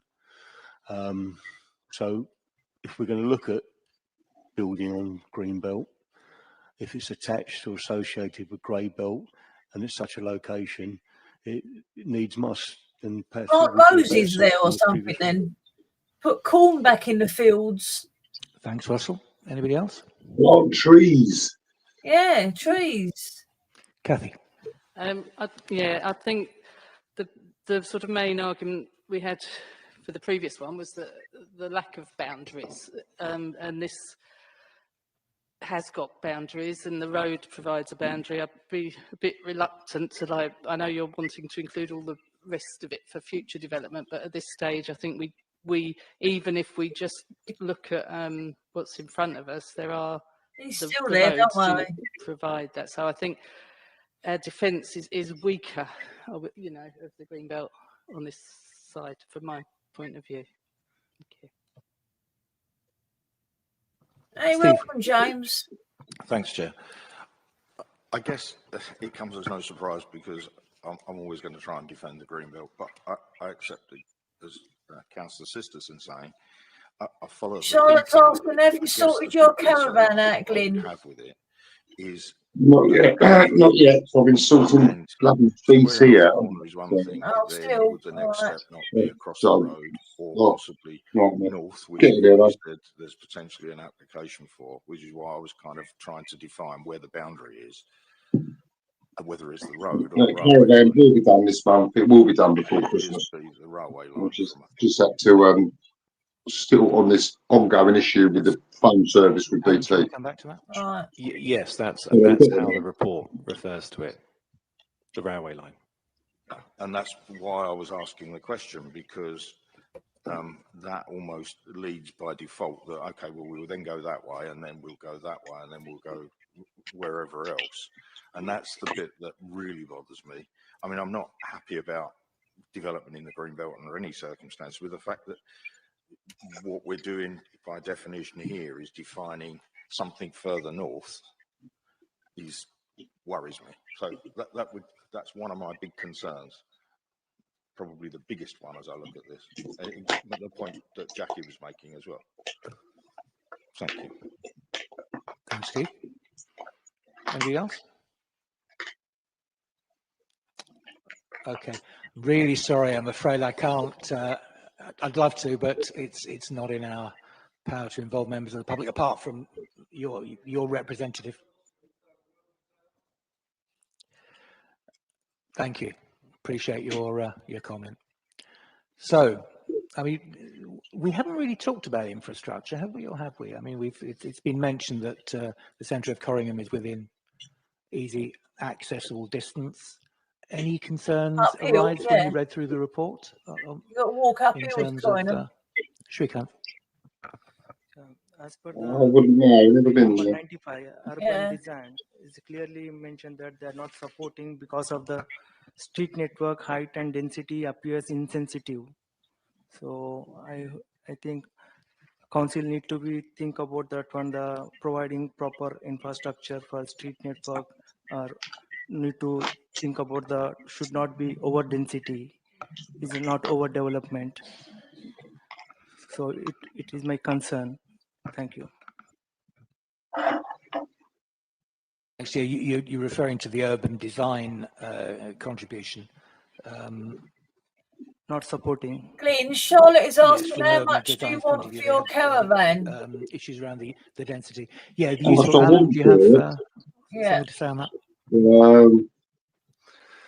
Yeah, sure. So the density of this site, I said in the presentation, Dunno. it's a lot in that presentation. So it's about 25 to 26 Not a dwellings. lot. Remember, Now, there's only 2 years local left on planners say 30 to license, 50 and it's going to dwellings, tick but off some. some go beyond And that. you've So got to clear actually, it out. it's under dense when you Yeah. compare it to Yeah. planning policy. And also some of the other comments in that urban design section, they're Well, looking it's at only got layout 2 as though years it's left of a the site definitive license, layout. and It's because of only the an age of the outline caravan, they application. want it off site. Another application will come in with the final layout, how the houses are, where the flats are, So, those kind of and then things. don't They'll get your be ground rents considered nearly as 3 the grand a housing year. gets brought back to committee for members to consider it at that time. So Then you'll be that's spending one thing. Also, the other thing is, spending about I always say, £5,700 in a over way, 2 years we of put the ground rent. policy off. We have an urban Plus design your team who electric, are plus your architects gas. who they don't have to And consider then policy like we in do. 2 years, And they want it off being site. very honest with you, to say that under 30 dwellings a hectare is too dense is something that I could never agree with as a planner, because when we're releasing sites from the Greenbelt, we need to be efficient. Otherwise, it's disastrous in terms of underdeveloping sites and having to release even more land from the Greenbelt. So, like I say, they're not having to consider policy, and they've also considered it as though it's a definitive layout when it's not. So that will come back to committee for consideration at a later time. So in short, if we do have any concerns about density, were this to go ahead, we would be able to address those concerns at a further stage. Correct. That makes sense? What about the street network? So because adjacent, we have the existing residence properties, like having that one going to get impact. So what about the street networking? So the street network will be part of that consideration at a later date. Yeah, they will go ahead. It's all Thank you. been agreed. Thank you. Oh. Thanks. No, it's a good point, because even if we agree that that's not something to be dealt with at this point, it's worth bearing in mind that, you know, that should this go ahead, that would be a further consideration to be what's the word, to be quite clear about, because we don't want to end up with sort of a modern version of the old Victorian back-to-backs. But yeah, for now, as we're looking at outline permission, we are primarily looking at, do we agree with the principle of having a development in this site, not necessarily the details of what that development would look like. Steve.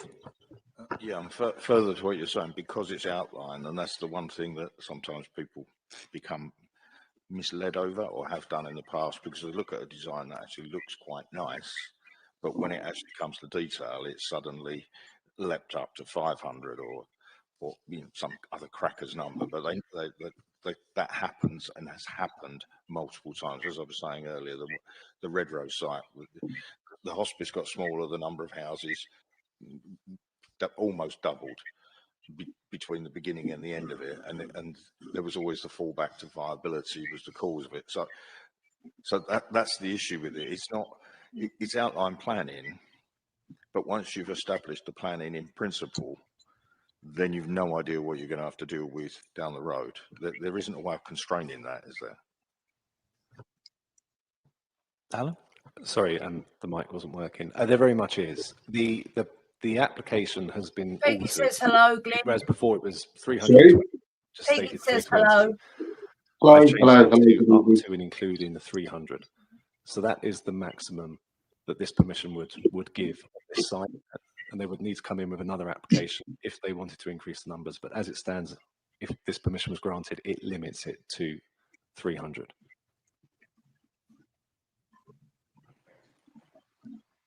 Yeah, absolutely. And it's a big part because applicants try and say, well, up to 320. And if we can't get up to that, because no, there's case law that states if we as a council give it, then they can start to have the compromises you're talking about, which is why I've changed the description of development and lowered the numbers. That's a good question. Thanks, Steve. So are there, I know we've sort of dodged that bit between questions and debate, but I think we needed to, because it's pulled up a couple of extra points. But are there any further points of debate, or do you want to go through to the vote? Ah, sorry, Kathy, did I forget you? You didn't. Yeah, just nice. The recommendation, it's recommending to grant permission on this red line site. I want to be clear that what our discussion tonight is not, as Steve was saying, is not implying that we're going to grant permission necessarily for anything right up outside that site. Absolutely not. Every application needs to be determined on its own merits. But at the same time, that grey belt assessment that I've had to carry out had to happen as part of this application. Okay, thank you. So if we're going to go to the vote. Here we go, guys. Recommendation. Here goes the vote. Here we go. So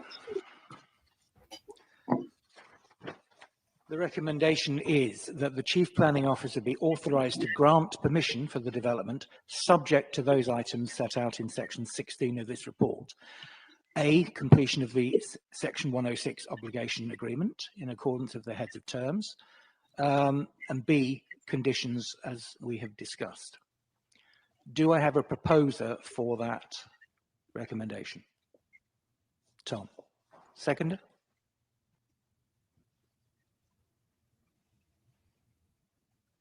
Russell, thank you. All those in favour? He's put his hand up. Oh, even the other councillor has. Okay. All those against? Do you have that? Okay, so the recommendation is agreed. There you go. We've lost some more green belt. There you go. Okay. Yeah, what I said, they're all on a coin. They'll all be on a coin. Yeah. 21 to 25 High Street Greys. All right. So let's show the area. Turn that down. So this is the. Are we looking at it? Yeah, we are looking at it. So I'll blow ourselves up to there. Yeah, that should see us. So this is all the site here. So this is White Post Corner. This is White Post Corner. This roundabout here. Hang on, woman. Hang on. I'm fucking blind. Right. Go on. That's White Post Corner. So that's the edge of the site. See, it says fireworks. There's a fireworks place there. Is there? Oh, no. Easy way to get rid of that, isn't it? Just setting a light. Yeah. So we'll go this way first, which is the fireworks site. This is actually heading south, is it? Yeah, south towards Kent. So we're facing Kent at the moment. Get out of my neck of the woods. Get off of my manor. Get off your manor, yeah. Get off of my manor. Just remember, I run Kent. So we're heading towards Kent at the moment. This is the road. So it's all this land here. Not that side, because that's going to take you to Fobbing. That side. There's one good thing about me and you. Yeah. There's a fucking great thing called the River Thames.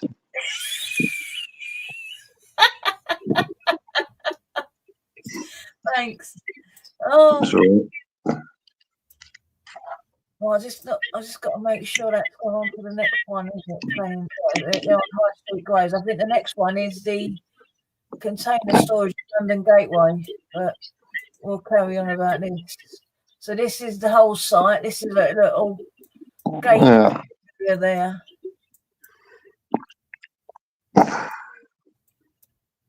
And here's the bus stop there. Now, in the old days, the road instead of going up here, oh, you're right. Yeah, no, I just dropped the house phone. Don't fucking work anyway. So. Oh, right. And this is the old road, Lampits Lane. Mm-hmm. The road never used to go up there. It used to come into here in the old days. And this is a dead end at the bottom of this.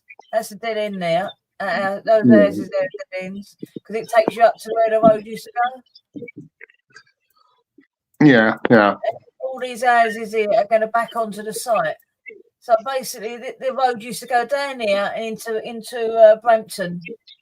That's a dead end. That way, you can get back up towards Lampits Hill again. So this is the old road. Oh. Where we go for the overhead view. This is Lampits Lane, where I'll just come down. That's the footpath. And if I highlight it, where is it? Go away, you. If I take it to there, all you can see is just that edge there on the highlight. Or Brampton, you can't see this area. That's a dead end, that is, because that comes into Brampton, but you've actually got to go over crap. It's all like shingle, shell, and all that they've got there. Oh, hang on, my battery's going. That's why you can only see it there. That's a shell, see all that? And that's the back of Brampton there. Hang on, I've got to plug in. Just give me 1 second. Let's go over on our scooters, especially Rebel's scooter. Yeah. It buggers the place up. It does. And I'm talking about the scooter absolutely bounces everywhere. Absolutely. That's how bad the road is in there. Well, that's what most of the roads around here. Yeah, it's really bad. And if they want to do something about it, they've got to pay for it because it's private. And that's why it's all bad like that. So that's the end of it there. So if you come off of there, follow that footpath down, which they say is going to be sorted out and done. There's the Performers College, so down to there. This all used to be, he said, all cornfields. Yeah. And this is the other side. This is the Southend Road site. That's Cosmos there, where they play football. There's the old Gable site. But it's this side that they're interested in, which is, look, you see that little sign that says welcome to Corringham? Yeah. Yeah. So all this on this side, where that woman's looking back. It's all that. And that's White Post Corner again. And there you are, see? Back at White Post Corner again. See, Southend Road, Lampits Hill.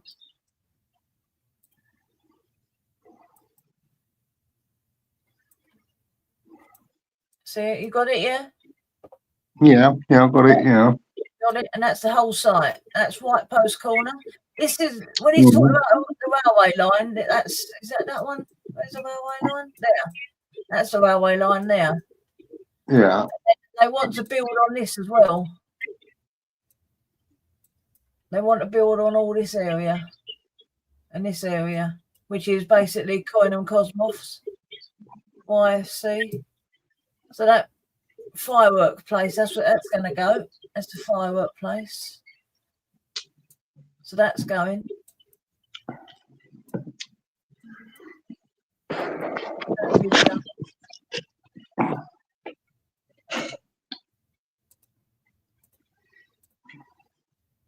Christmas trees, look.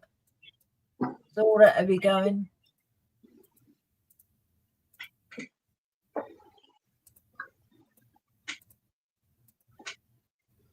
Yeah, all that's going.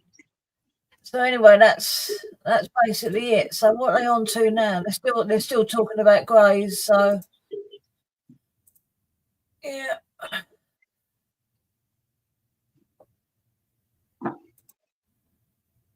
So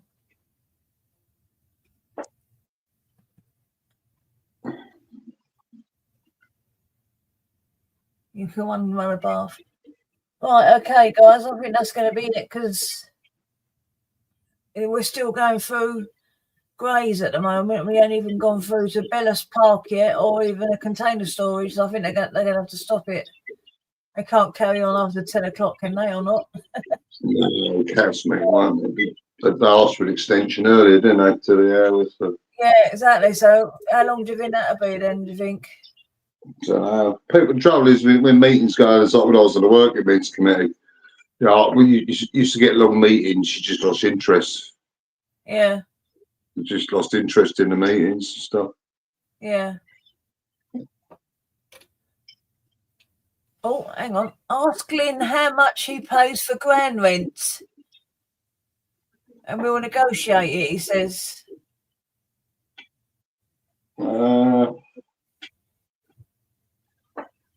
I can tell you exactly how much it is. 1 second. Oh, I can find the letter. Over here somewhere. I'll tell you exactly how much they want to rip you off this year. Sorry, fucking paperwork. More fucking paperwork to sort out.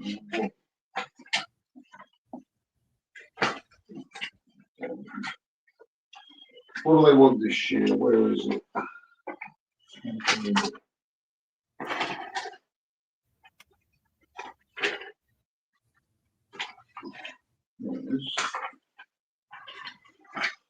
Let me find it, see if I can read it to you.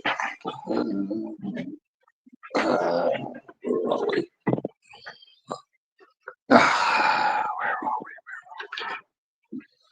Let's see if I can read this out. Right.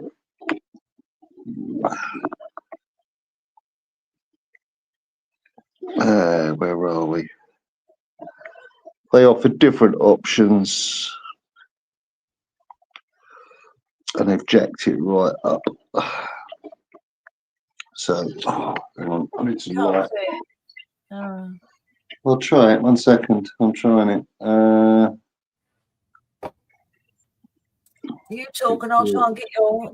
Is it Warden Bay, isn't it? Yeah. Right, if you pay it in full by the 12th of January,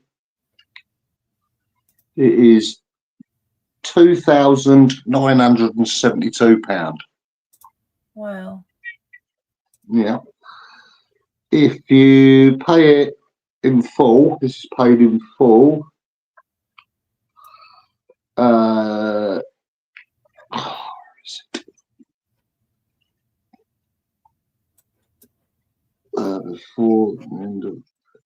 If you pay it up to the end of March 2026 next year, it is £3,202. Right. Then if you want to pay it monthly, which you can do, yeah. if you pay it monthly, it is... 1 second, I've got to get my eyes not focusing very well tonight. So that's his caravan for sale, guys. Well, it's not for sale, I'm just going to give it away if anybody wants it. Yeah, if anybody wants it, you can have it. 12 monthly payments of... where is it? I can't see the figures. 12 monthly payments, or if you pay it monthly, it is 200 and Yeah, let me fold this piece of paper in half. I'm flapping around with a piece of paper. That's no good to me. Now, you can probably see. I'll just put it in front of the camera. Oh, hang on, let's blow you up. No, wrong one. That one. Let's do the address on this. You see that? No, it can't. You've got to come right over towards your door. That way? That's it. Keep going. Keep going. That's it. Right, can you see that, guys? 2972 or 1st of March 3000 202. Oh, so they're giving you to the 1st of March to pay a bit more then? Yeah, it's a standard ground rent license. I can fill this in and send it off and pay it monthly or pay it up in front. I'm not paying them nothing because I'm giving it up. I'm walking away from it. Yeah, you don't want nothing for the caravan? No, if anybody wants it, they can have it. But you just got to get your stuff out now, haven't you?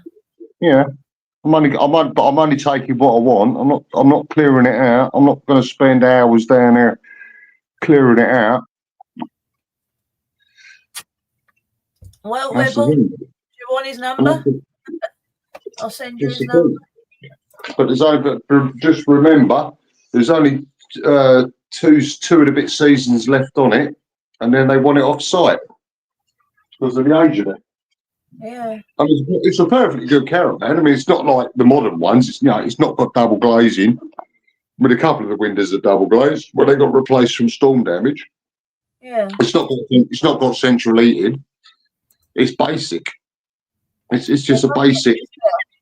It's a 35-year-old caravan, so it's basic. It's not like you go in these caravan parks now and you got all these big 40-foot by 15-foot double glazed central heating, fully fitted bathrooms and all this stuff. It's an old van. X11, yeah. Yeah. X11. But then what you've got to remember is to get the site license put in your name, the site will charge you £800. Oh, God. Yeah, they charge. Yeah, it's 800. It's on the back here. It's on the back of this. We've got the standard charges on there. I think it has. I can show you this one. It shows you all the charges. And don't forget those steps at the back there, guys, have got history. So if you want a bit of history, bring some people round to and show them that history of those steps at the back there. Yeah, but to change the site license over, because you have to have a legally binding contract as the new owner. Charlotte is asking why do they want it off site? Because of his age. Right. And I know what they want to do. They want to pull it off the site because it's in quite a prime location. They want to pull it off site in a couple of years so they can increase the size of the pitch and put a 40, 50, 60 grand unit on there and then charge in a couple of years' time. Do you think that ground rent's now nearly £3 grand? And in a couple of years' time, they just want to put bigger units on there because they sold the site out.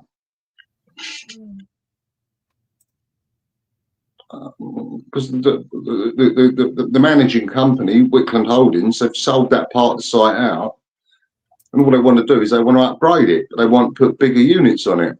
I mean, that one's, what's mine, 35 by 12, so it's a reasonably sized van.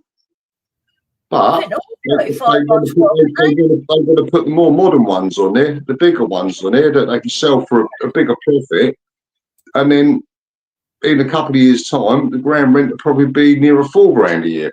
Yeah, I think they're all that time, aren't they? On there. No, it never used to be. But it's just the way things are going, and and that's what they're doing. That's why I thought, well, what's the point of me spending another, well, in 2 years, another £6,000 or something I'm not using? And I'm just like, fuck it. It's got to come off site in 2 years. Then I've got all the costing of getting it off the site because they won't pay for it. I'll have to pay for that. But like I said, it's you've got your ground rent there, nearly £3,000 a year, and then they will charge you £800 to change the documentation over to your name. And that's what they charge. 800 fucking quid, the rotten bastards. That's why I've just said, fuck it. I had it 10 years. I paid £5,000 for it, 5,200 I paid for it 10 years ago. So work it out over 10 years, well, probably 11 years now. It's cost me £520 a year. And I lived in it for 8 years. And I had some good times, had some bad times. Are you selling it? Yeah, you are selling it, aren't you? I'm selling it, giving it away. I can give a fuck. Someone's make me an offer for it, they can have it. But they'll have to deal with all of the paperwork with the site management and all that, because I'm not dealing with that. I'm just going to go down there by the end of the year, collect my personal items that I want, and if there's anything that I don't want, I ain't taking it. I'm just leaving it. So if anyone wants it, anybody wants it, they're welcome to it. There's no good to me. Get in touch with Glenn. Get in touch with me, have a discussion with me. But it's got, well, there's I don't know. See, I've got to work out this guy, man with a van. I've got to get that sorted. But I've had all that aggro with BT over the last couple of weeks, which is still on me. If anyone here can offer him a van to get him from Maidstone to Walden Bay on the Isle of Sheppey and back again. All I want to do is I just want to pick my personal stuff up. I want me 2 outdoor cat boxes, my lawnmower, and then it's just a case of my clothes. Those cat boxes there, them things, them. Yeah, cat boxes. Yeah, I want them. Yeah. They weren't cheap. It was 150 quid each. I'm leaving them behind. No. And then I just want to get my personal items, which is not a lot because I'm not a great collector. I've got all my tools when I was in the motor trade. I want them because they're worth money. But I'm not leaving them behind. They fuck off. I'm having them. And basically, it's just my clothing, the tools, the other bits and pieces, just like a few bits and pieces, really. And then that's it. I'm walking away from it. But all the other shit that I collected over the years and got given and stuff like that, I ain't removing it. I'm just leaving it in there. Yeah. I'm just leaving it. I'm just walking away from it. I mean, if it was worth, if it was like a £30,000 value caravan, then yeah, I'll say I want 30 grand for it, but I'll have it fully cleared and cleaned. It's not. It's worth about. I mean, if I sold it now, I mean, don't forget, 10 years ago I paid £5,000 for it. So now it's worth, and with the limited time left on the site license, be lucky to get £1,000 for it, if that. And then you got the changeover fee, which is 800 quid. Yeah. And that's what I said. I was trying to get down there, get what I want, and that's it. Get it back to the house, and I'm like, fuck it, that's it. End of. Thank you very much. If anyone can give him a lift from Maidstone to Walden Bay, Isle of Sheppey, and then with a van, contact me here. Yeah. Yeah. That's all I need. Man with a van. Just pick me up, take me down, load my stuff up. Be about probably 3 hours work, if that, down there. Drive home. And if I forget anything, oh well, tough titty. Isle of Sheppey to Maidstone, and you live there, Maidstone. Yeah, I can't do nothing with the caravan because of my eyesight. I mean, like if I had my eyesight, I'd still have my car, and I'd have just driven down a couple of times a week or at a weekend and just packed my stuff up, brought it back. But I can't, so I just need to get my stuff and get out. And the shit I've had with them this year, fucking telling me, oh, but then also, don't forget, they also told me the chassis all rotted out, which it ain't. Because they want me off the site. They want me off the site so they can move the van off, so they can extend the base and put a big 40-foot by 15-foot unit on there. Problem is, though, it's only 2016 this picture goes to. It doesn't go to 2025, so you can't tell, can you? Well, you can't tell now. That's the last time the Google map car drove through the estate. Yeah.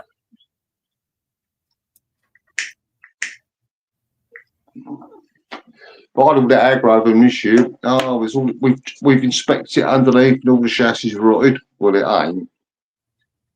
Because when I left it 3 years ago, don't forget I went down there for 3 years. Obviously, my mum fell, broke her hips, I had to nurse my mum.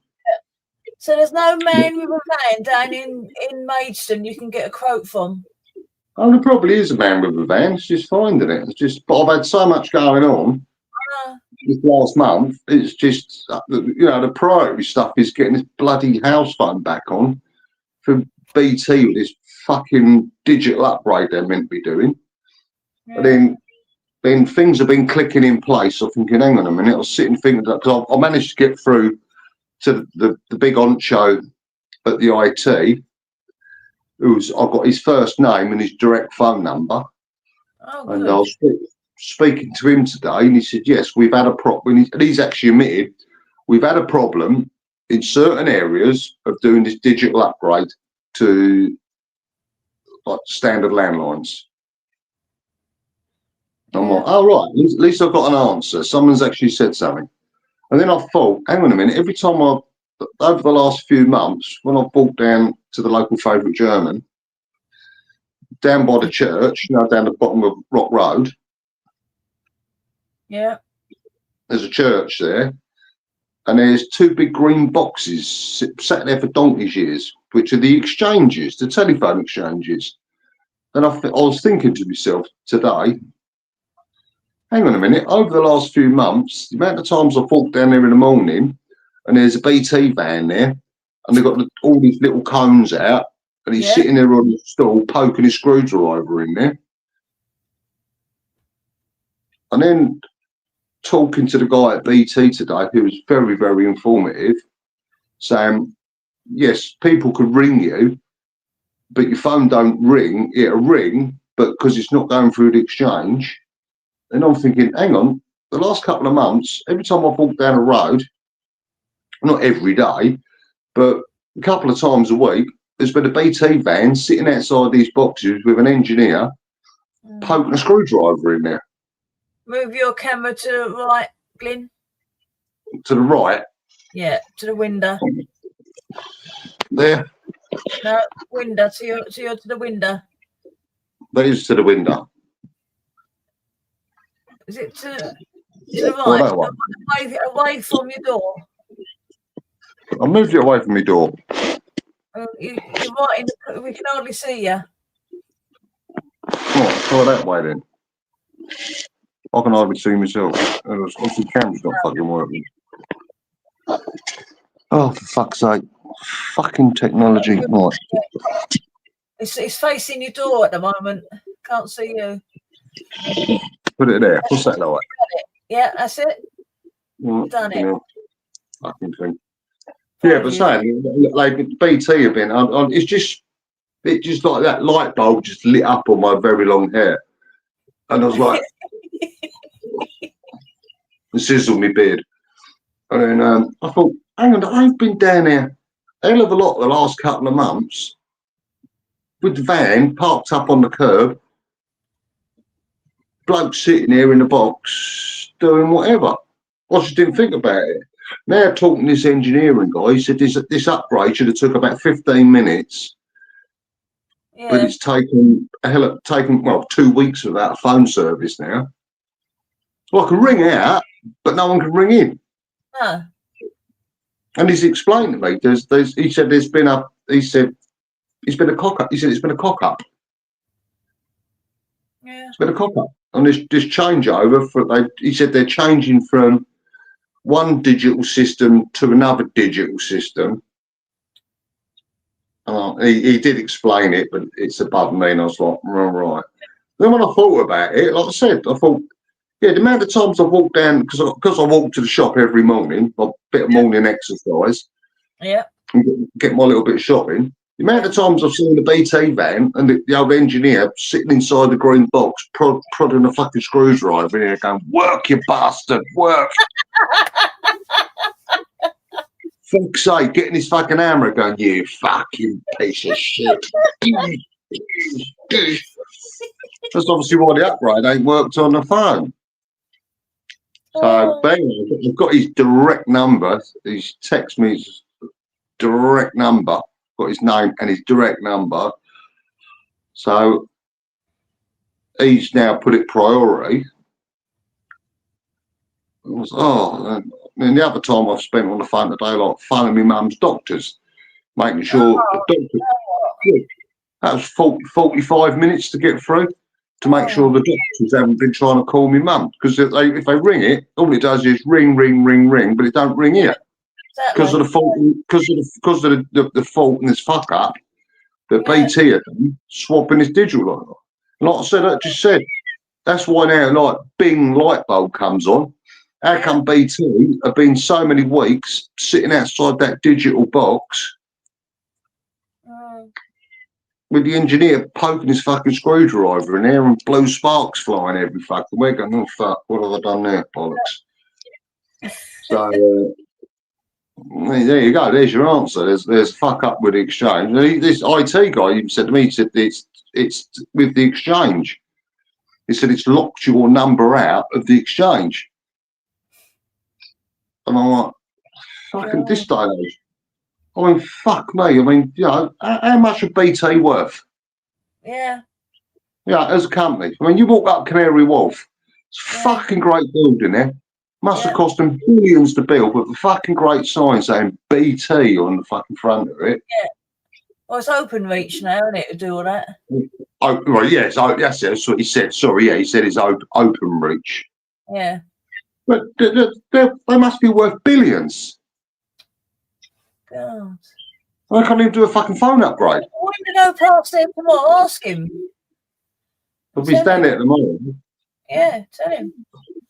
Well, I don't know. I ain't seen him for a couple of days since I've been there. But it just, like I said, it just pinged to me this afternoon. Yeah. When I was having my afternoon lay down, because I was just so stressed out. I just got my big fluffy pillows and got my comfy blanket, laid on my back. I was just thinking, hang on a minute. The last couple of months, the amount of times I've seen a BT engineer sitting outside that phone box. Yeah. And then the phones are not working. Well, not getting. I can get outgoing, but I can't get incoming. Have you asked your neighbours? No, they're on different. They're on different systems. They're on Virgin Media. They're on Virgin Media. Oh well then. I thought, well, there's your answer. There's something wrong with the exchange. That's why it ain't getting incoming calls. So then I spent the rest of the morning phoning my mum's doctors to make sure they haven't been trying to contact my mum, at phone a pharmacy to make sure they haven't been trying to contact her, and then upgrading them, like phoning my brother's care home, make sure my brother's all right, and making sure they got my mobile number because they managed to lose that. God knows that they managed to lose that, but it did. But then, you know, and it's just been like, just fucking stressed out. I mean, you buy a new phone. You know, you go and buy a new phone. You get it home, don't you? You lay it next to your old phone, your new phone. You download that little program or connect a cable, push or tap, whatever it fucking says, connect, or whatever. And then within about 3 minutes, all your data from one phone is took off and put on your new phone. You've done that at home. Now, we've got a multi-billion-pound company who can't even fucking change a fucking digital line over. Yeah. I said, oh, it should have only took about, there should have been about a disruption of about 10 to 15 minutes in your service. Yeah, I ain't had an internal call. I haven't been able to receive internal calls for over 2 weeks now. But anyway, I've got through eventually to the top honcho, and I've spoke to him. I've got his direct number, which is an 0800 number, so that don't cost me. I've got his name. He says, anything you need to know, any updates, just give me a call. So I said, I'm going to ring you at 11 o'clock tomorrow morning. That's Wednesday tomorrow. Yeah. And he said, please do. He said, yeah, ring me. He said, just ring me on the direct number. Mm. And he says, I'll let you know. He said, I've made it priority now. But then, like I said, thinking about it, they've been working on him exchange. Oh, plus down the bottom of the road, BT were down here and they had all the road dug up about 3 months ago, maybe 4 months ago. Because I remember my neighbours coming saying, I've got all bloody temporary traffic. Well, I don't go down that way, so I don't walk down. I don't drive anymore, so I don't go down that way. Yeah. And she was going, oh, bloody, they got traffic lights on because BT have got the road dug up. Yeah, they got the road dug up. Why? Because they're putting cabling in for this new digital upgrade. And basically, they fucked it up. God. They fucked it. That's what they've done. They fucked it. Mm. They fucked it. In the oil, probably not all over the country, but in this area, if you've just got a standard phone line, and that's all we got here, because my broadband is with 3. I don't use BT from the broadband. Yeah. So what they've done, they fucked it up. Mm. Somebody's cut the wrong cable. Yeah. Oh, is it nearly? You got to see your mum soon, haven't you? Yeah, it'll be 10 o'clock. Yeah, well, just after 10, about 10:05. Yeah, they're still talking about High Street Greys. They're not talking about our one yet. Hmm. Ah, There you go. I've got a funny feeling they're going to defer it. Mm. Yeah.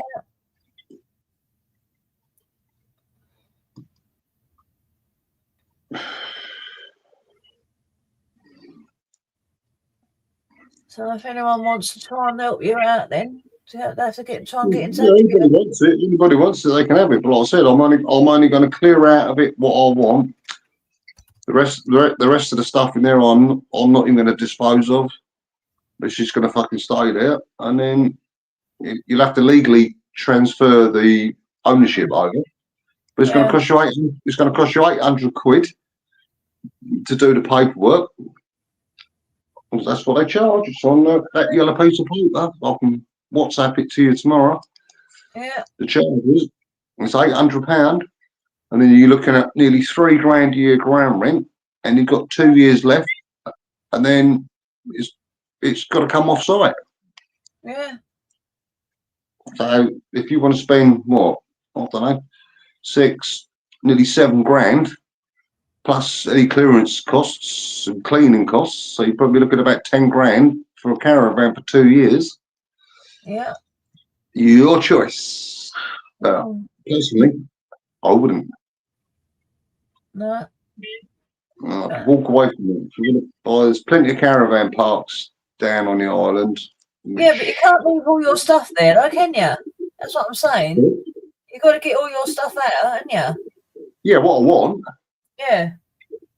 Yeah, the rest of it, fuck it, I'm just leaving it. I know, but you've got to get it out. Yeah, I've got to get it out, but the stuff I don't want, I ain't taking that. Fuck that, I ain't hauling all that up here. Just to chuck it all out and fuck it, fuck them. They want to get shitty because they got shitty with me during the year. Yeah. Saying, oh, ground rent ain't been paid. Well, it fucking has, because when I phoned the bank up, I said, yeah, the standing order went out. But what you're saying is you've got stuff in there now. You can't leave it. You want to get stuff out. You won't just turn around and say, no, I'm going to get rid of all of it. No, there's clothing in there, bedding, personal items. So you need that, yeah. The tools, the storage boxes, and pieces that I want, but the rest of all the stuff that I've accumulated over the years, like bits and pieces that have been given to me that are in boxes in a spare room, which, because I couldn't say no. Yeah. No, I don't want it, and I'm not fucking around disposing of it. Yeah. I'm not fucking around collecting it all, boxing it all, bringing it all back here to dispose of it. Fuck it, I'll just leave it in the van. Yeah. If anybody wants it, they can have it. Yeah. But don't forget, you're looking at nearly £3,000 a year ground rent for the next 2 years. You're looking at 800 quid transfer fee. That's a legal fee, what they charge, because you'll have to legally transfer it into your name. They charge 800 quid. So you're looking at nearly £7,000. Then in 2 years' time, it's got to come off site because you won't be able to sell it. No. You won't be able to sell it. That's why I've walked away from it. What's the fucking point? Yeah. I mean, like I said, I paid £5,200 for it 10 years ago, 11 years ago. Yeah. So with depreciation, it's probably worth, market value, it's probably worth not a lot. I mean, it's a good van, don't get me wrong. Yeah, that's nice, but that's 2016. Yeah, but it's basic. It's old. It's coming up for 30. I think it's about 32, 33-year-old now. Yeah. But if you look at the newer static caravans, they're all singing, all dancing. It's like anything. Yeah. 35 years ago, when you bought a car, what did you get? You got Mark II Escort, didn't you? Yeah. With a manual choke. Mm-hmm. Now what do you get? Yeah. 35 years later, you get a Tesla, all singing, all dancing, all electric. You get, I don't know, you get any top of the range car now, and that's the way it is. It's just depreciation. Unfortunately, it depreciated, and well, that's life. But I had some good years down there. Mm. Beach combing, fish and chips on the beach, sea fishing, other things. Yeah. Which I'm not going to discuss on a live stream. Yeah, I know. Your neighbour. Well, yeah, we were. Let's just say we were good friends. Yeah. The beach was 5 minutes down the road. You had the beach, you had miles of beach. Yeah. So you got nice memories of your neighbour and bad memories of your ex, and the back seat and the back seat in it or something. Back steps, that's it. Yeah. Yeah. Oh yeah, I've got good memories there, and I've got bad memories. Yeah. Had some good parties, good barbecues, and You've been handcuffed in that building as well, haven't you? Oh, it's fully bondaged out. I've got one of the spare rooms has got full bondage set up. You were handcuffed in there, wasn't you? Oh yeah, I've got full bondage set up. You got handcuffed in there. You got read your rights in there, didn't you? Just saying. Oh, yeah, but it's good memories. You got Laysdown just down the road. You got. Yeah. You got like you had simple things. You had good takeaways. If you wanted a Chinese takeaway or you had Laysdown Bakery. You could go down every morning and get your fresh bread, freshly baked bread, not that supermarket shit. No, exactly. Yeah. Freshly baked bread, freshly baked pies. Yeah. You had the chip shops. You had old Ron Wood's Chippy. Yeah. Well, like some evenings, we should say, whatever for dinner tonight. Say, like, fish and chips on the beach. Be like, yeah, fuck it. And just drive down and grab fish and chips and sit on the beach or even if it's chucking down the rain, just sit in the car eating fish and chips. Yeah. Looking out over the sea, looking out over towards Margate and all that. And yeah, it's got their memories, but it's the days are gone. With the help. Yeah. We're talking about your bondage setting there. Well, she's welcome to try it out if she wants.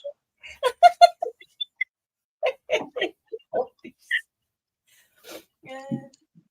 Just saying. And the doors also open outwards, as you said, didn't they? Yeah, I have to. But it's fire. It's it's just the building rigs and caravans. The doors are got to open outwards because if there's a fire, you've got to be able to get out. Yeah. So That's like with all. Like any building, fire exits all open outwards. Yeah. So when people come and go to the site, they can say this is the famous steps where something happened. Yeah. And this is the man who's got what do you call it? You can't go to a certain place can you? No, next door. I can't visit next door. Can't go next door, can you? The site next door. I can't go there. No. It's not funny. What do you mean? It's a very traumatic time in my life.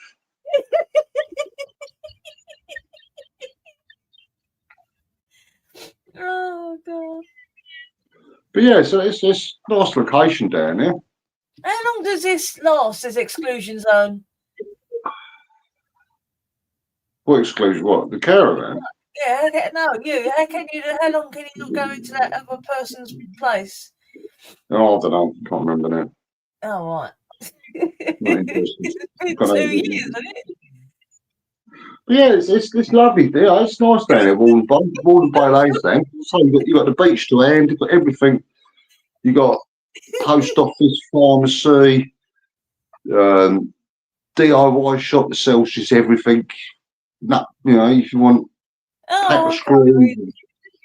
Charlotte says, did Glyn get tied up in handcuffs on the steps, naked?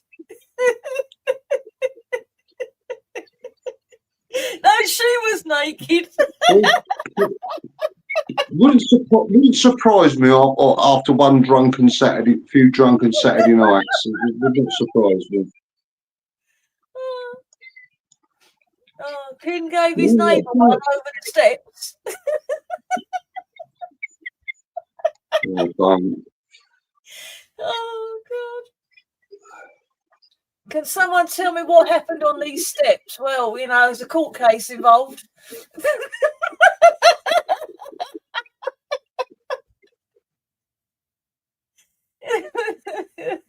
You'll have to get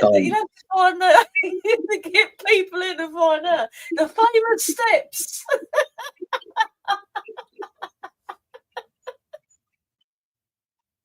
Oh, don't. Oh, come and see the famous steps of Walden Bay. They're coming with me, they are. I'll put them in the front garden. Oh, they come with you? Yeah, fucking right they are. I'll spend enough money on fucking put new aluminium fucking sheets on them. She still fell backwards.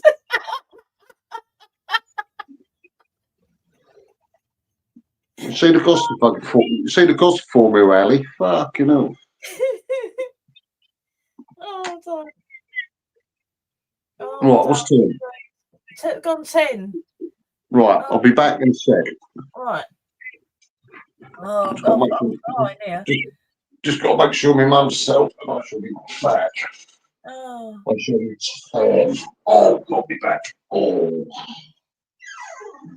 The famous steps of Walden Bay. Oh. Well, she was drunk, Charlotte. This certain person was drunk, and he had to stop her because she was trying to get into the house or into that caravan. She was trying to get into that caravan, so and a court case became of it. Yeah. Oh, thank you, Carly. Yeah. I've got a little. Yeah. Got a little tie. Yeah. It's old. I wore it to Zumba yesterday. Never again. I nearly fainted, I tell you. It's just so hot in there it was. Oh. It's so thin. It's very thin. But I thought the Zumba would be okay with it, and it weren't. Yeah. But yeah, it's the famous steps of Warden Bay. Yeah.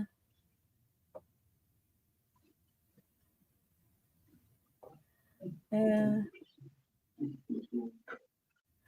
Is he? Are you back? Back. Yeah. I'm back. Yeah. She's happy, is she? She's nearly asleep.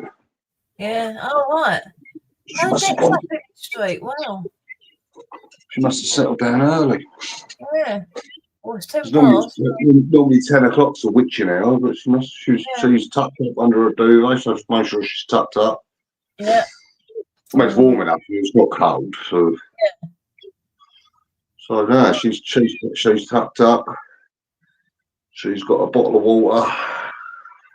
Yeah. From handcuffs to being tied up to Christmas jumpers. Yeah. Well done. Yeah. Oh. Well, there's some shenanigans happen on caravan parks. I feel that. So how did you find it? You said you saw it online or something. Yeah, I was looking for one, and I just thought, I just fancy a static caravan. I just fancy somewhere different to live, rather, because I got sick of living. I was living over in Gillingham. Gillingham. Ah. Yeah, I was in a Nam. Was ya? Gillingham. Yeah. So you're not in Chatham.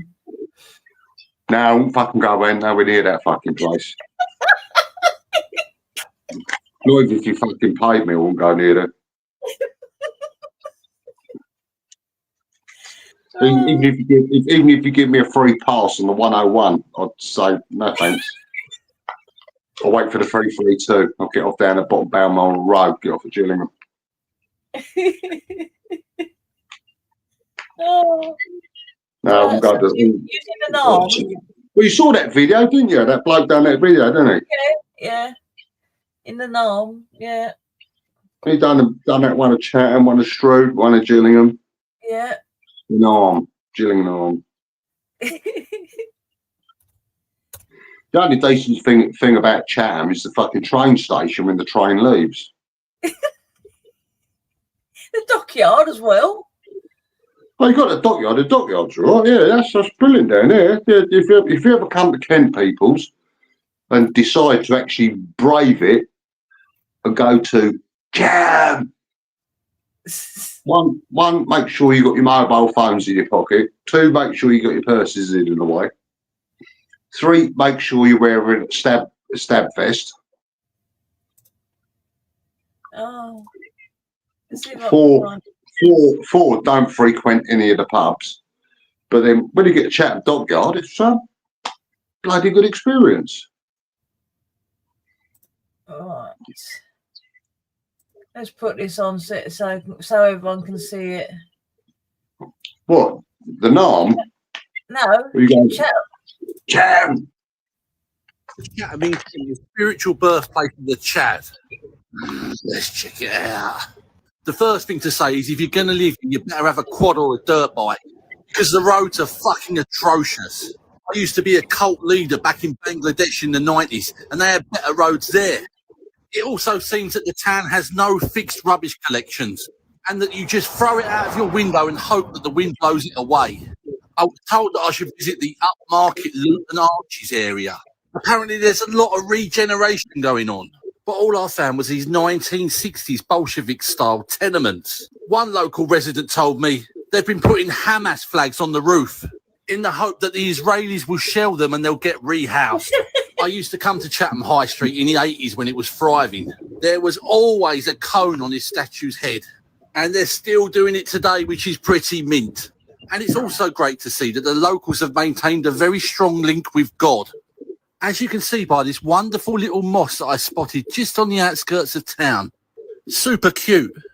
And of course, I couldn't leave Chatham without paying a visit to Medway Hospital, where local legend says the very first chav was born in 1991. His name is Lee Boy Mitchell, and this is him today. If you've got a town you want me to visit, stick it in the comments and tell me why. Double G out. Yeah. There you go, peoples. There's Chatham for you.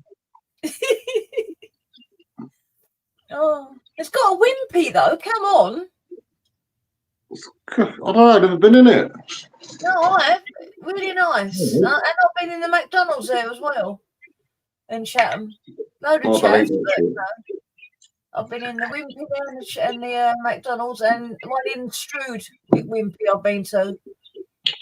Well, no, I haven't been in even. I don't sort of frequent the midway towns. No. The only time I used to frequent the midway towns was, well, one, because I lived in Gillingham, but I lived at the top end of Gillingham, up near the O2. Yeah. So I only had to literally drive down the bottom of the road, down the bottom of Vessel Way. And then I was on the Riverside route, and that took us to sort of like Dockyard Road and the Docklands. Can't see you.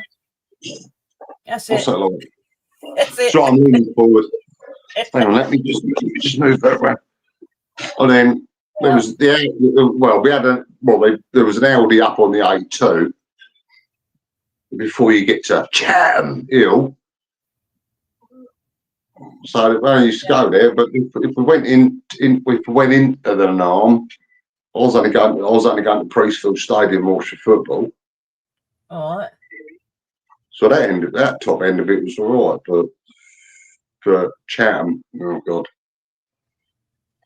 Yeah. Yeah, Rochester's all right. Speaking of Rochester, I was talking to the lady who took us to where did we go to today? Canterbury. Yeah. And she she said Rochester was crap this year, the beginning of this year. I said we only went last year. Yeah, she said. She said so. It's what she says. Horrible place. She went there. And I said, well, it seemed all right. I'm surprised because Rochester High Street used to be really nice. Yeah. Used to have a lot of oldie shops, antique shops and quaint little restaurants and coffee little places. But I've been there for donkey's years, so I don't know what's I don't know what's there. Miss Donna, do apologise. Well, so they said it's turned shit, is it? Oh well. Yeah, that's what she said. But I said we're going to that sweeps thing in May. Yeah. And she went, ew. And I said, well, we went like 2 years ago. So. Well, there you go. See how it's changing. Yeah, I think Emmy's going back home, Carly Meads. No, I still haven't tried the new River Spoons out, but in Basildon, no. Yeah, I think he's going back home to London, Blighty, from Paris. So Rochester's shine. Now, see, Rochester, a lot of it used to be lovely. At Rochester High Street, it was like, because that's the birthplace of Charles Dickens. Yeah, exactly. I've been there. I got beaten up there. I got the castle, got the cathedral. Yeah, there's the Italian sunken garden there, right? Yeah. And I'm sitting on a bench, and all I can hear is fat bitch, fat all this swearing and all that. And I look behind me, and it is my bleeding, all my old mates, all the old fought me mates, and there's all bleeding coming from school. And they flipping chased me around the bloody sunken garden and beat me up there. So 2 places in my life I've been beaten up. And one's still there, that one there in Rochester sunken garden, and another place that's gone now, which was Forward Tech, and I got beaten up. You're a troublemaker, aren't you? I am. I'm not the troublemaker. Don't come for me. Yeah. Hey, do you know what? When I was in Forward Tech, I was on YTS. Right, this is the second time I got beaten up. This girl started calling me fat bitch and all this, and I just got so fed up of her. She was walking past me, and I just put my foot out, and she fell over. Oh, she's made me fall over. Look, she's hurt me. She's hurt me, and she come back and slapped me. So I just got up and walked, Yeah, I just left. Within a couple of days, they were phoning me up saying, what's the matter with you? Why aren't you coming? I said, I'm not going to be beaten up by a bitch. I said, I've just got, Divine, yeah, I know. Don't ask about Divine at the moment. Yeah, that's another thing. So they come up to us, they kept phoning and phoning, are you coming back to YTS or not? And I said, no, I said, because I'm not going to be beaten up again. So the next minute, they said, we'll give you £100 if you come back on Friday. So I came back on that Friday and I said, right. And I said, you're going to give me this £100? They said, yes. So they gave me £100 and you will not. Just fucked off again. Took the 100 quid and fucked off. Yeah, and you will not see this girl again. So I took the £100 and fucked off, like you said. Fucked off. Oh. And guess who was on the bus waiting for the bus with us? Her. Yeah. And I'm on the bus going to Grays, and she's in the background saying, look, she's hurt me leg, get your leg in. All the time as we're going on that bus, get your leg in, and all this. And I thought, I've got £100 in my hand, and they promised me I'd never see her again. And I went out and I bought, with that £100, the top 10 of 1987. So I've got China in My Hand was number 1. Love in the First Degree was number 2. Did I chase you down? I did down the sweet little rolling pin. Yeah. So folks listening in, she's travelled this one further. Tell she's an Essex bird. Tell she's an Essex bird. And another thing, I had a big swearing match with Mr. Phil Walden. He was our teacher. He was a Dr. Phil Walden.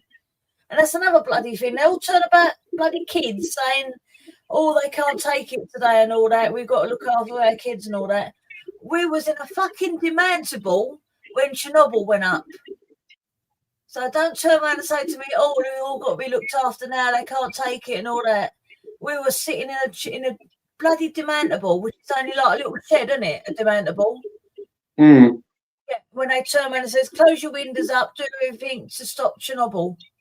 1987, and we were sitting outside freezing cold in February with that fucking thing coming over. Yeah, Mr. Blood, Dr. Walden, Dr. Phil bloody Walden, and his bloody, what car did he have? Triumph Stag or something, SE.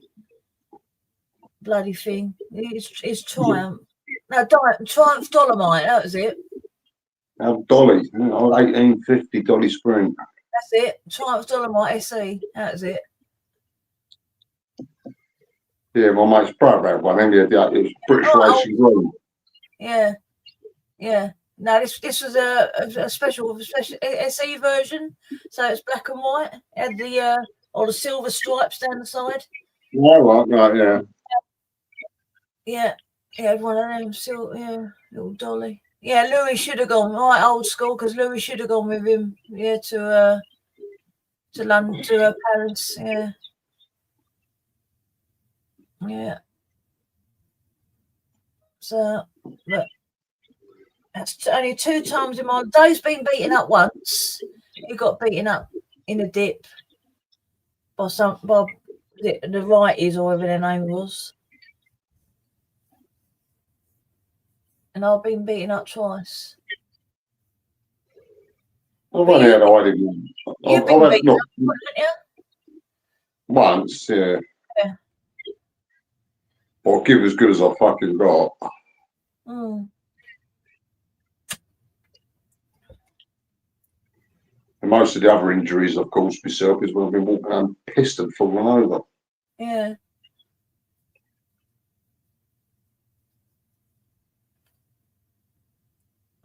Yeah. You mean Louis getting drunk, yeah. Yeah, I got into a skirmish for fucking 20 years. How was I? About 37, I suppose. 37, 36 years. Oh no, I was young. I was in town. I just got into a bit some pisshead in town.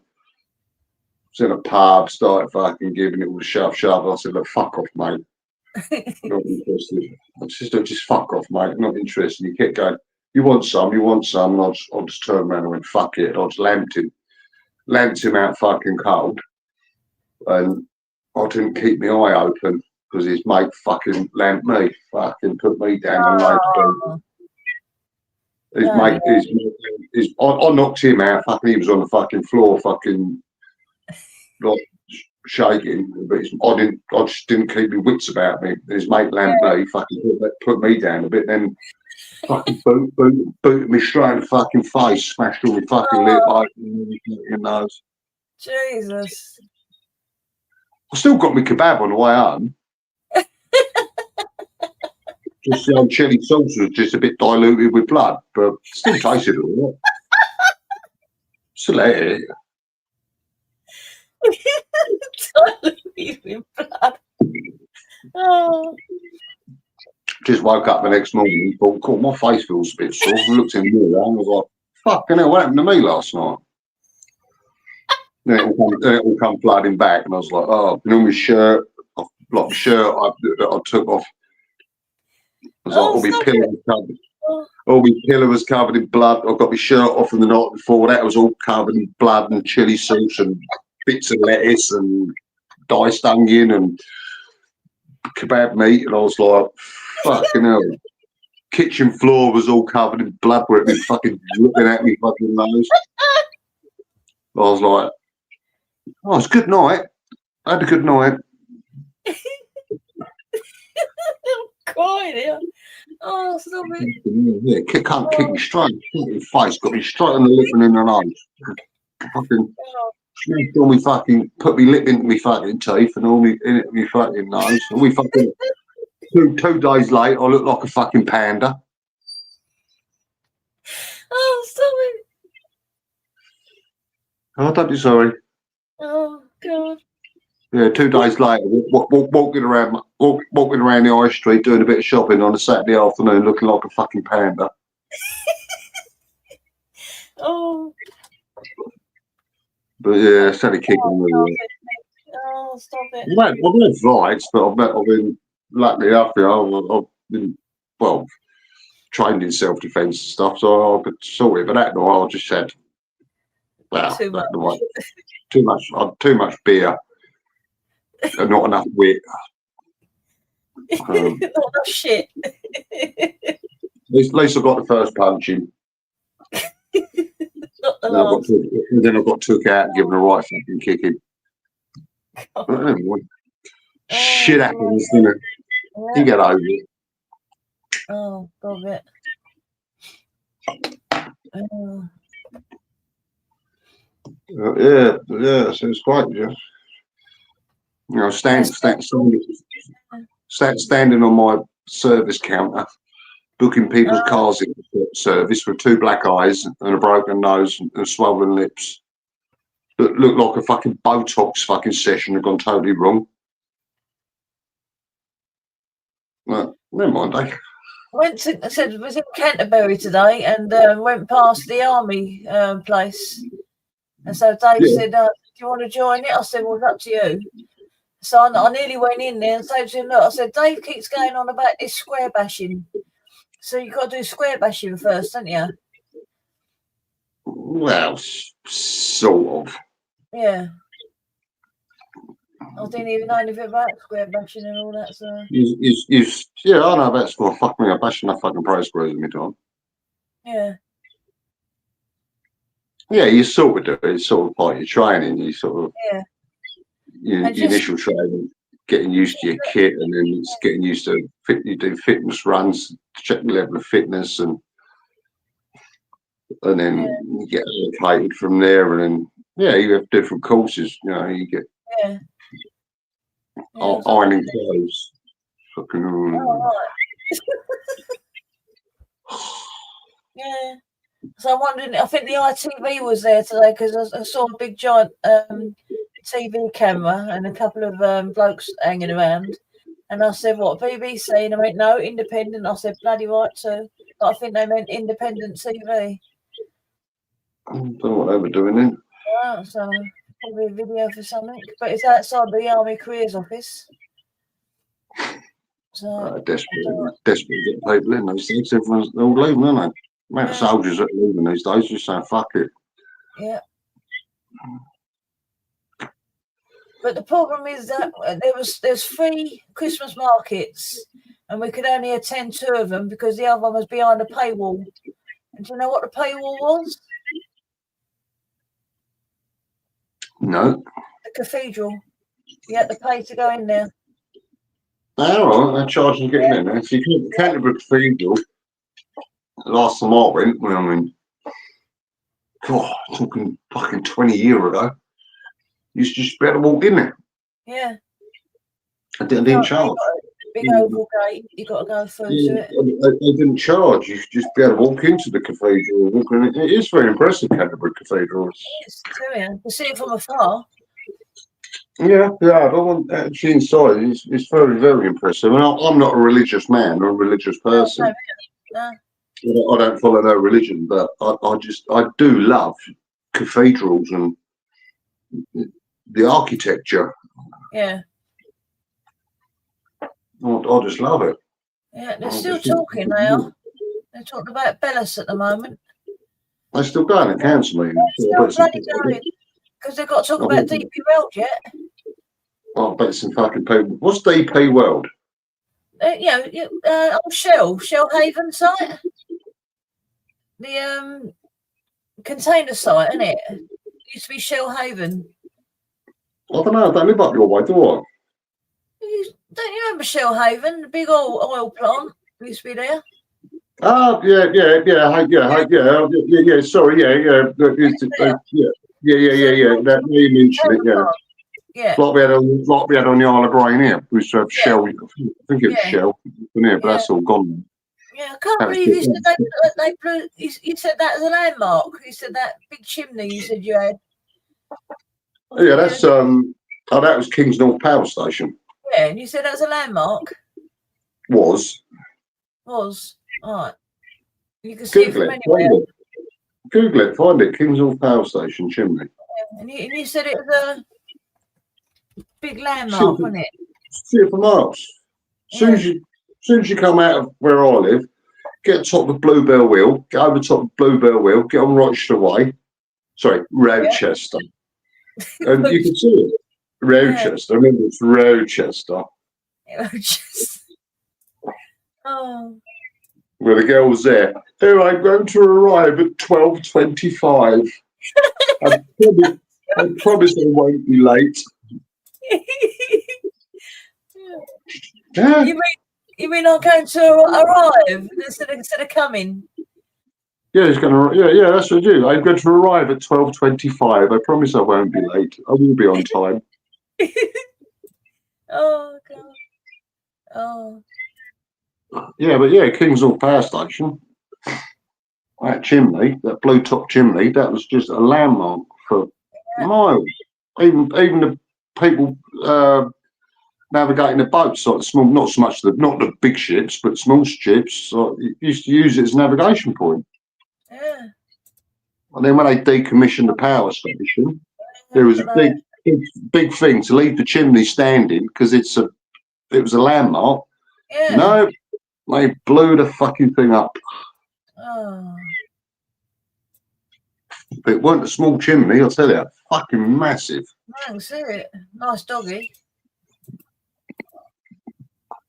Hang on, you're flicking the screen too quick. Oh, sorry. Can't blow it up. Oh, I see it. Yeah, on the Isle of Grain there. Used to sit right on the edge of the river. So we used to bring all the coal up. I'll try that one. Is that better? Hang on, woman. There you go. Yeah, that's it. Kings North. Yeah. That's the old power station on the Isle of Grain. Yeah. That's that one there. That's the old chimney.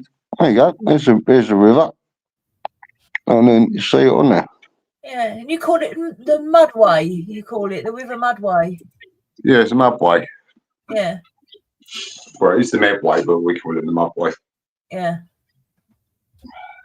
Oh, Pink Floyd, yeah, I've been to Battersea. Yeah, we're going to Battersea in February again. Yeah, but yeah, the old Kingsdorf power station, there was a big petition with met by City Council to keep Kingsdorf. Just right, if you decommission a power station, take it down, but leave the chimney because there's a landmine. No, blew the fucking thing, didn't I? You want to come up, Charlotte or Rebel? Yeah, blew it up. Yeah, there's a link. Blew it up. Blew the bloody thing up. Go away, yeah. That's it. I don't know what's over there now. It's probably ours in the state. It's probably ours in the state. Still, I don't know. I've been up that way for donkeys. Yeah. I've been up because I was down the island all the time, you see, so I didn't need to go. No reason to go over there. But yeah. We used to go down the Isle of Grain, actually to Grain itself, the actual town of Grain, because we used to fish off the front. We used to do a bit of sea fishing off the front here. Oh, right. Yeah, then at low tide, we used to go out winkling. Get the winkles. Yeah, get the winkles off the rocks. Yeah? Wow. Yeah, low tide, all the rocks down there, covered in winkles. Like little tiny, well, basically like sea snails. Yeah. It's the best way to think, but they're called winkles. You get cockles, they're in a shell, winkles. There'd be thousands of rocks used to be covered in them. So just get down there, get the winkles, get back, big pan of hot water, boil them up, and sit there with a pin, pick the little blanker off the shell, and then pick the winkle out the shell, dip it in a bit of black pepper and vinegar, and got. Wow. Radioactive winkles. They probably were radioactive. It wouldn't surprise me, probably the amount of fucking spillage that's put into that river over the years. Yeah, exactly. Fuck knows what was eating. But we used to get mussels. Oh, beautiful mussels used to get off of there. So was it a house that you used to live in Gillingham then, or not? Was it a house you used to live in Gillingham, or flat or something? That was a tent. Tent? It was Gillingham. It's the name. Yeah. Yeah, no, it was a house. Yeah, it was an ex-partner. I lived with an ex-partner for a couple of years. Rebel. Oi, oi. Hello, oi, Rebel. How are you, Glenn? All right? Yeah, doing good. Yeah, doing really good. Good. How's Lisa? I'm fine. How are you? I'm all right. I'm just chilling out on the bed naked. Ooh, beach. Charlotte, come and join me. There's a chat up line of a verbal. Yeah. Like I always said, don't beat around the bush. Just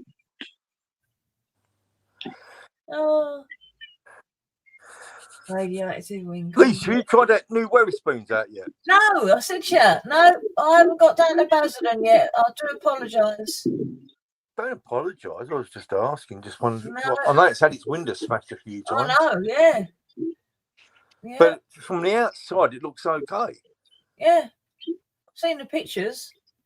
They've got a little Christmas market bit there as well now.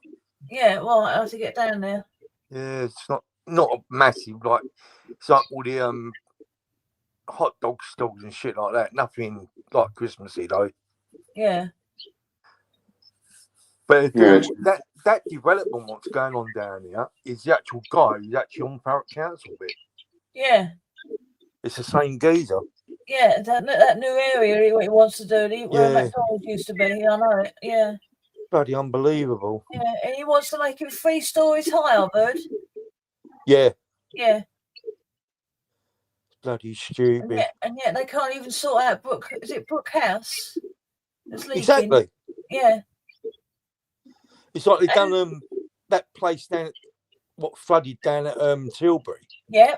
And Black Shots are getting rid of now, aren't they, as well? The Black Shots towers. That's supposed to be going for a few years though, wasn't it? Yeah. And it's still fucking up. Yeah. But they're going. They get rid of one lot of them anyway.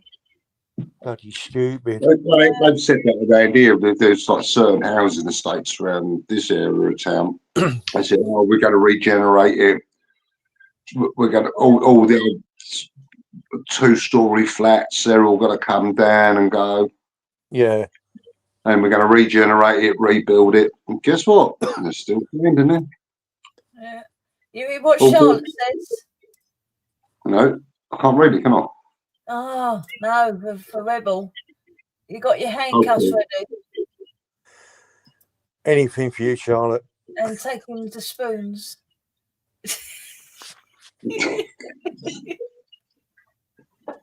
I can't believe Mason's got 2 spoons. Yeah, we've got 2. Yeah, how? I don't know. You've got the Muggleton Inn on the High Street, which is a really big one, which is all right. And then you've Charlotte, got I'll take you spoons if you want to go spoons. But not spooning. There you are, Charlotte. There's obviously a card refused there. And then we've got the society rooms up by the station. What happened in here? Because that had various. They built that house. It's called Brenchley House. It's just like an office block.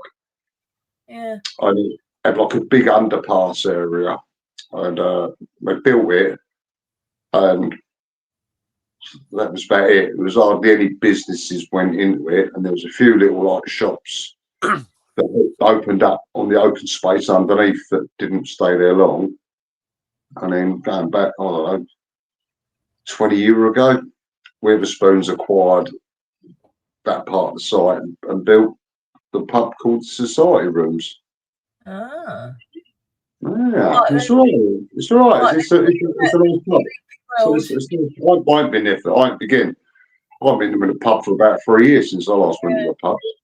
Boys have popped down. It's not far from me. So it's probably about 15-minute walk.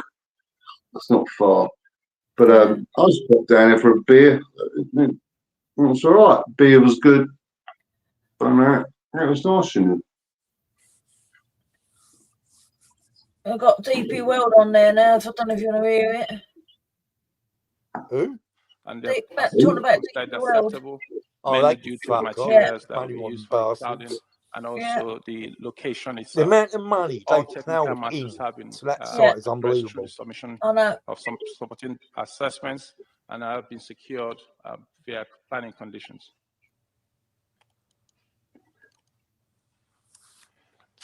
It's worthwhile to bring attention of members that prior to making a decision on the planning application that's before yourself today, members need to, as the competent authority, needs to come to a conclusion of the impact or any impact that this proposal might have on the European protected site. Officers' recommendation and assessment is that there will be no significant They were or talking about adverse impact expanding it, on weren't the they? integrity of They the are. European They're going to site expand it now. or the European I've heard. offshore marine Wow. site, either alone or in combination of other projects, and thereby recommend that members, if after making those considerations, They're expanding it over Rainbow Lane area, I've heard. European protected site, could reach a resolution to grant planning permission subject to conditions. Thank you, Chair. Okay, yeah, thank you very much. Before we come to your questions, we've got a speaker, Trevor Hutchins. Oh, Trevor Hutchins, here. 3 minutes. He's a DP World bloke.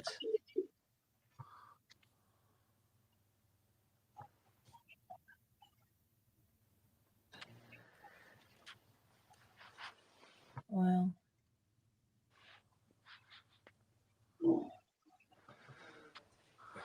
Good evening, Chair. Good evening, members. My name's Trevor Hutchinson. I'm Director of Planning at DP World London Gateway.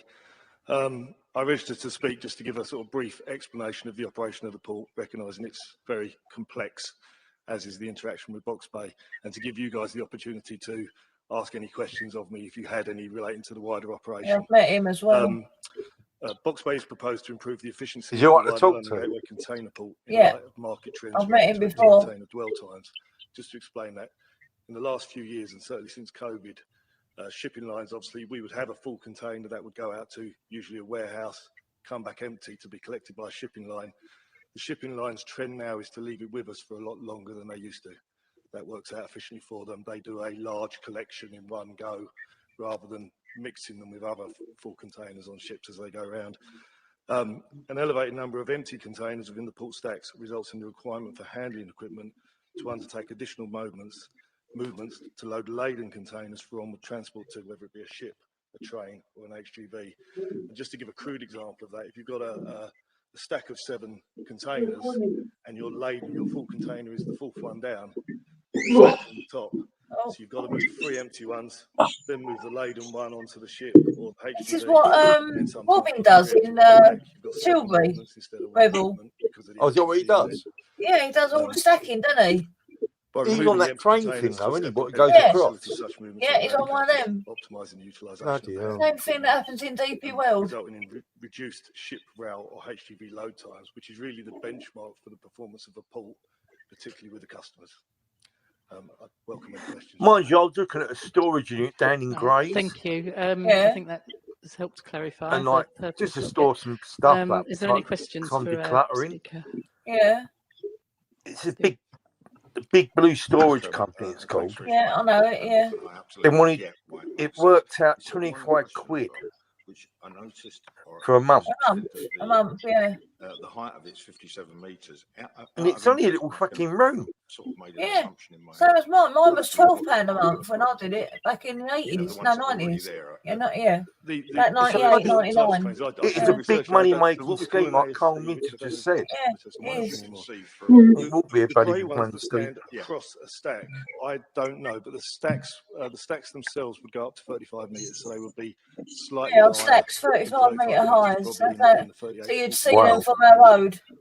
I don't know the exact number, but that makes sense because the stack is 35 itself. The key cranes in the background, which are the cranes that load the ships, with the boom up, they are a total of 145 metres. 145 metres. 110, 115, I believe. It's unbelievable. Yeah. It's overall. 100 foot, yeah, Carly Mid. We face them every day. The latter of the two, and the warehouses in the In Stanford-le-Hope, because it's just up the road in Shanhaven. Go up to 42 metres, which is about 46 metres AOD. Yeah. Thank you. I was just trying to, in my head, see what it looks like from a distance. Yeah. But thanks, Trevor. Yeah, thank you. It is hard to pick, if we're not used to that environment, especially, it's hard to imagine quite what it will look like. It's obviously a massive facility. Is there any more questions? Well, it's not that big ship will come over, isn't it? That massive big one. Building containers on. Oh, yeah, they're all big now, aren't they? Yeah. Is there any questions for Eze now? Yeah. No, that's fine. Good. So can we go straight to the vote? Right, so they're voting for it. Sorry, yeah. Is there any debate on this issue? On debate. Right, okay. I'll read the recommendation and then we can go to the vote. So the recommendation, formally determine on the basis of the information available that the development proposed will not adversely affect the integrity of a European site or a European offshore marine site, either alone or in combination with other plans or projects. Yeah. And 2, if recommendation 1 is agreed, Mike's not going to lie, no. the Chief Planning Officer be authorised to grant permission for the development subject to those items set out in section 16. I'll just build a fucking thing. We need oil. Yeah, because they're bloody dirt.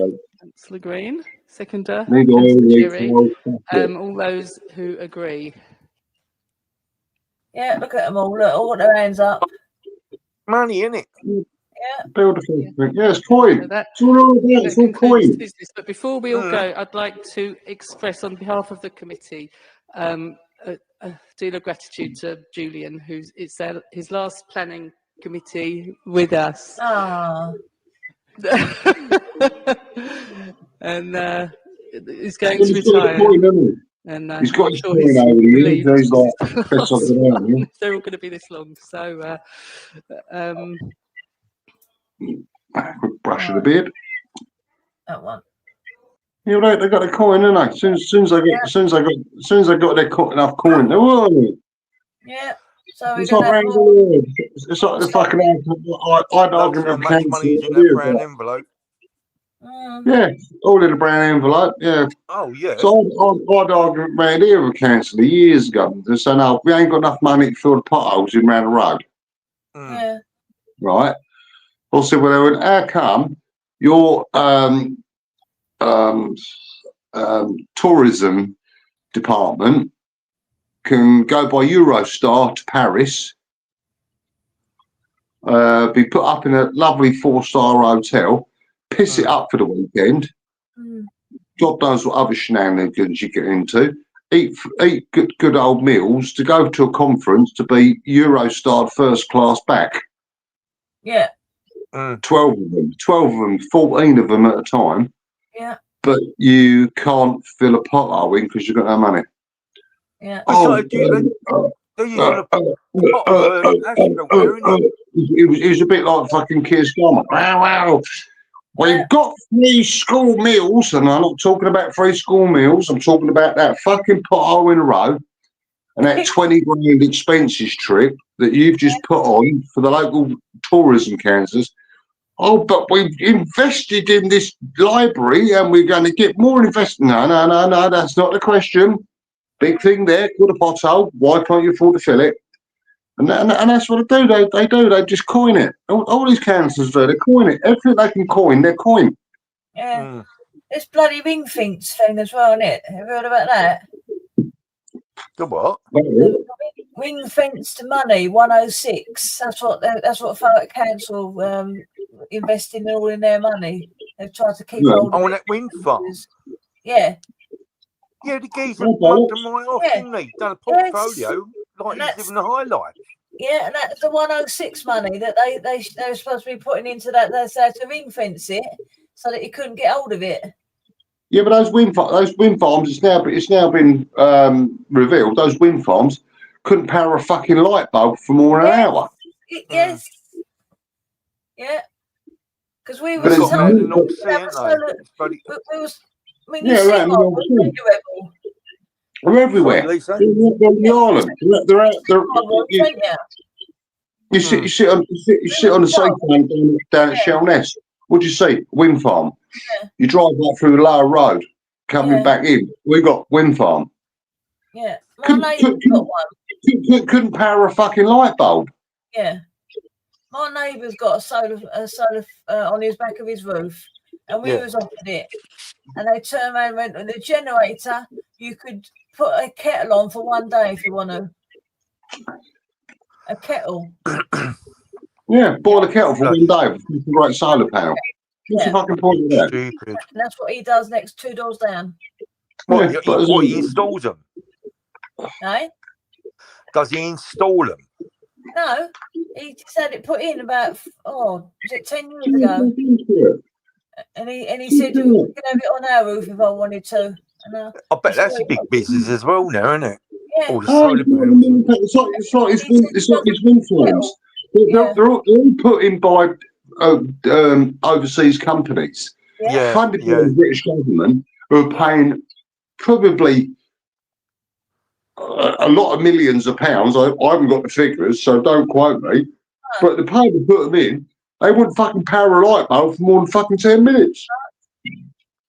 It's bloody unbelievable. Kettle, you said. All this fucking green eco shit. It's just the biggest load of fucking bollocks you've heard in your life. And yet my weather station, which has got a solar power on it, I have to change. It says if you keep it with the solar power, you can get away with it for 5 years. I have to change it every 2 years, that battery, because of the solar power. Because it's only using 12 volts. It's like my caravan. I had blue flashing LED lights all around my balconies. I had a solar panel.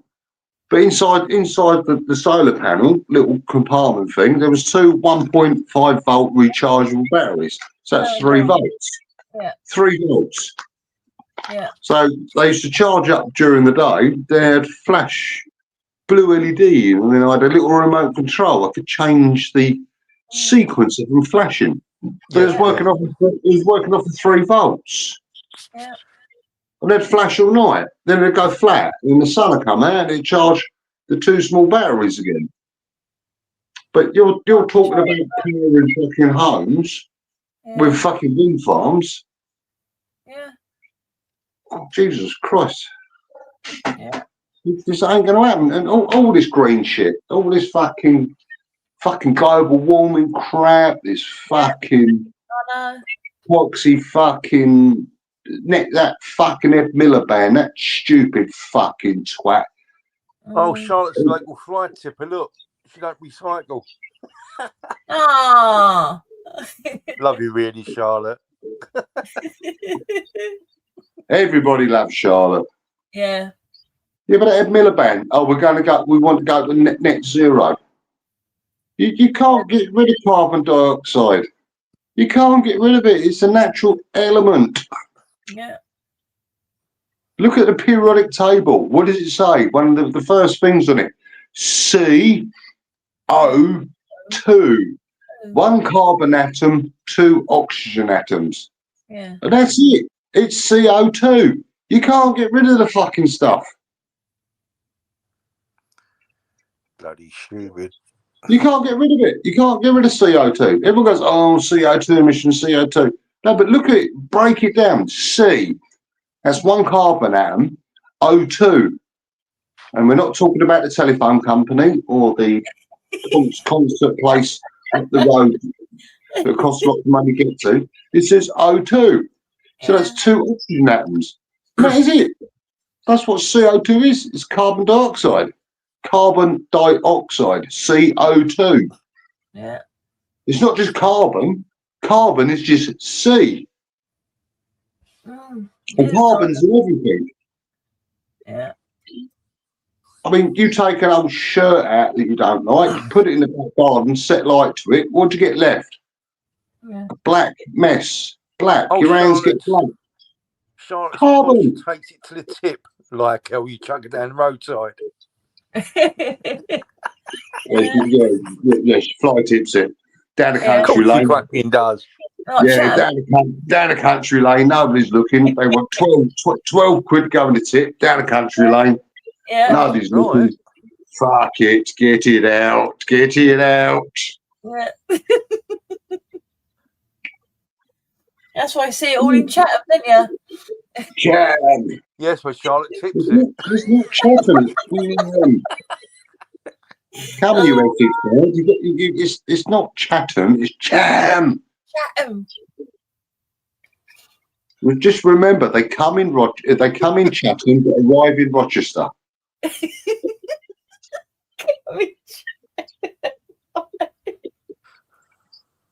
Oh, I'm coming. Excuse me?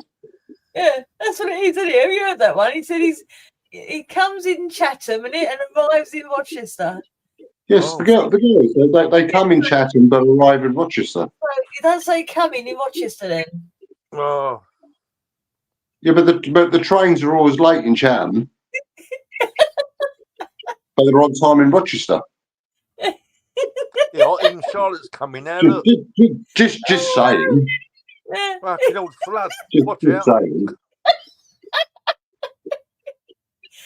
I'm arriving. They actually say I'm arriving instead of coming, do they? Darling, keep going. I'm arriving. The 12:28's coming. I'm arriving. I'm on time. Race the Thames barrier quick. Charlotte's coming.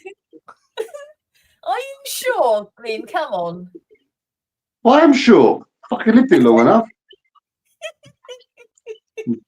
But where I live in my hometown of Maidstone, it's a bit fucking pot luck. So you met someone from Rochester?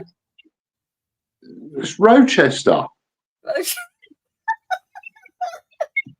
I'm from Rochester. I do not come. I arrive. Oh my God. Yeah, topic of conversation sitting in Wetherspoons or Rochester High Street. Really? chat this bit of stuff up and say, you know, if we sleep together tonight, always remember that I arrive, I do not come. I choked on me fucking tartar sauce.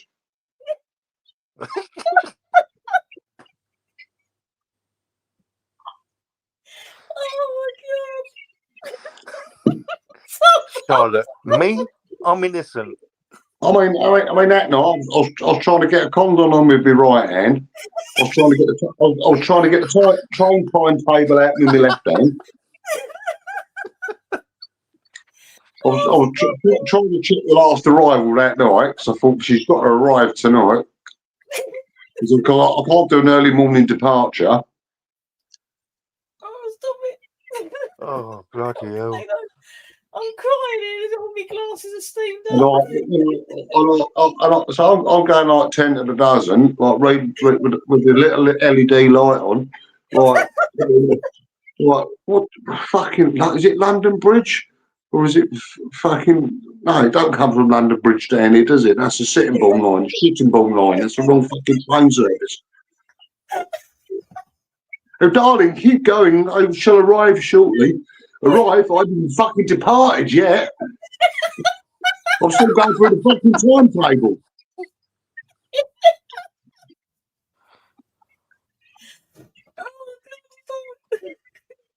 And flicking through, then when I've eventually found a page, it comes out of fucking London Bridge, and you've got to change it fucking. Or don't come. Charlotte, it looked like he was. Come out like fucking Charing Cross, and then you got to fucking change at Bromley South. I thought, change at Bromley fucking South. I'm having a fucking laugh here, aren't I? And I've still got another out to go down the line. I'm like, fucking hell, love.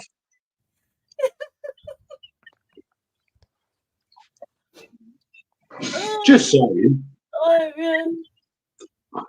Well, you got to try and get the screwed next time, haven't you? God, fuck me.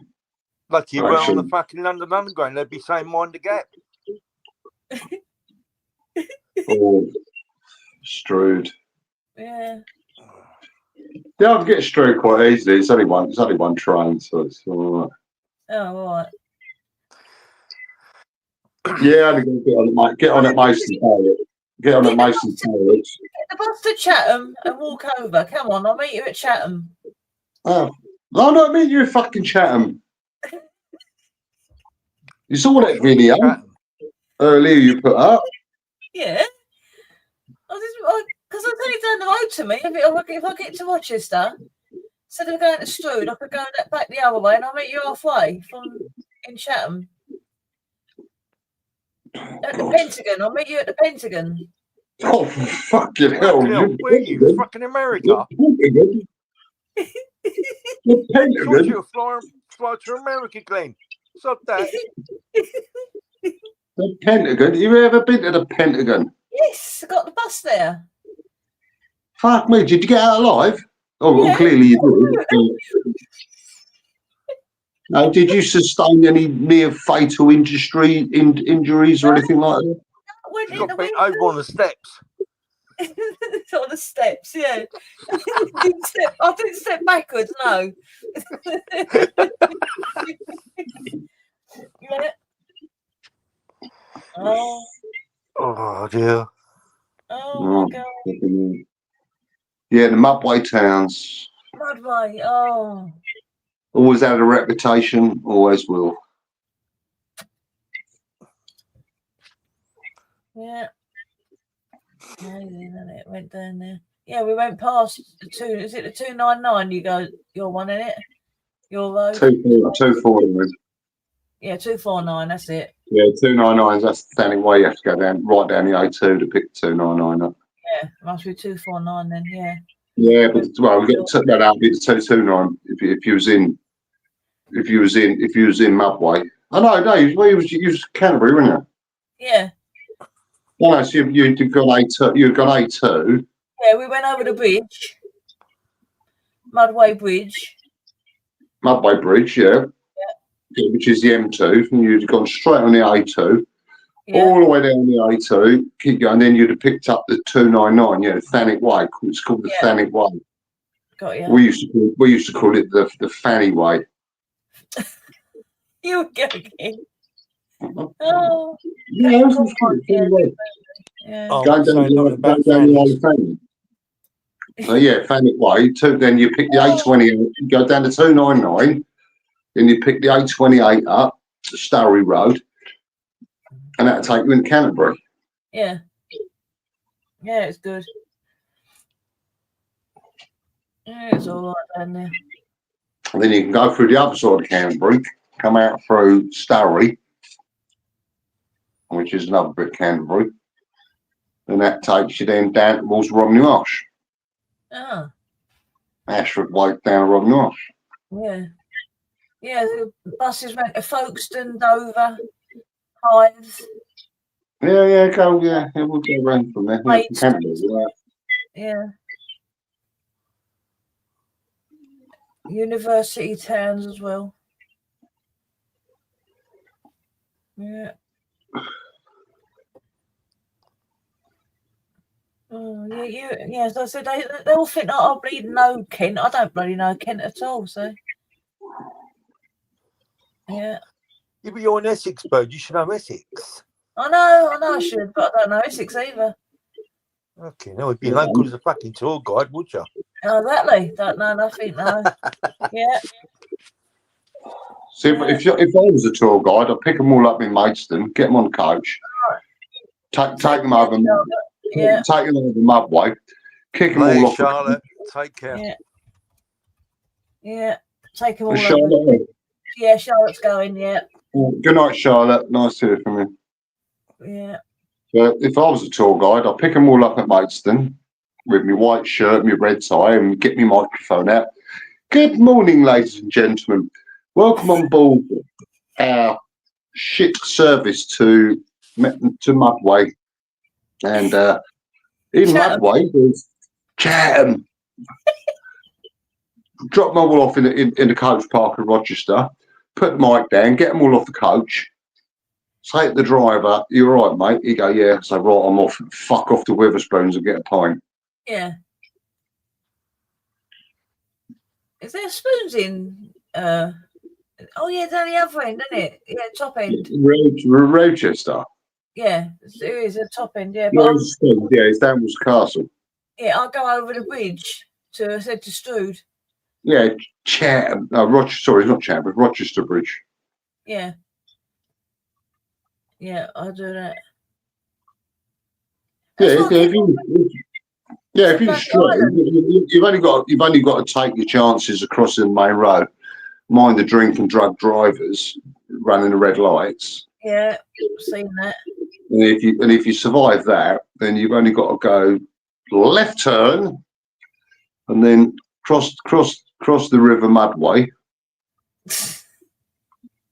And when you get to the other side of the bridge, you're on the Esplanade. I call it the Esplanade. That's the bit that runs up the river. Yeah. Steeped in history up there. That's well worth a look. Oh, right. Done was like now. And then you've got Rochester Castle. There's a pub just outside of Rochester Castle. I think it's actually called the Castle, I think. Oh. I remember they used to do a lovely Sunday lunch. And then you got Rochester, where the girls arrive. Oh. And then you got Witherspoons. And then again, like you say, that tour guide you were speaking to today said it's turned to a shithole. Yeah, she says that she doesn't rate it anymore. Yeah. Oh no! So I've been over there for years. No, I was there 2 years ago. Yeah, I've been over there for years. Last time I was over in Rochester, Yeah. I think it was probably about 8 years ago. Must have been about 7, 8 years ago. And that was I was at one of the Christmas festival up High Street. Yeah. Not that I'm into all that, but it's all right. Yeah. Well, you said you were into that sweepstake, though, aren't you? Yeah, the old Sweeps Festival's good. Yeah. And that's in May, isn't it? Yeah, it's May. Yeah. Falls on May bank holiday. Yeah. Yeah. Yeah. But yeah, the old Sweets Festival, that's well, but it depends what that tour guide says. If she's saying it's turned into a shithole, then, well, Right. See you later, Carly Mids. Yeah. Later, Carly Mids. Yeah. yeah, no night. Yeah. Want to fight. Yeah, they do, cats do, don't they? Yeah. Yeah.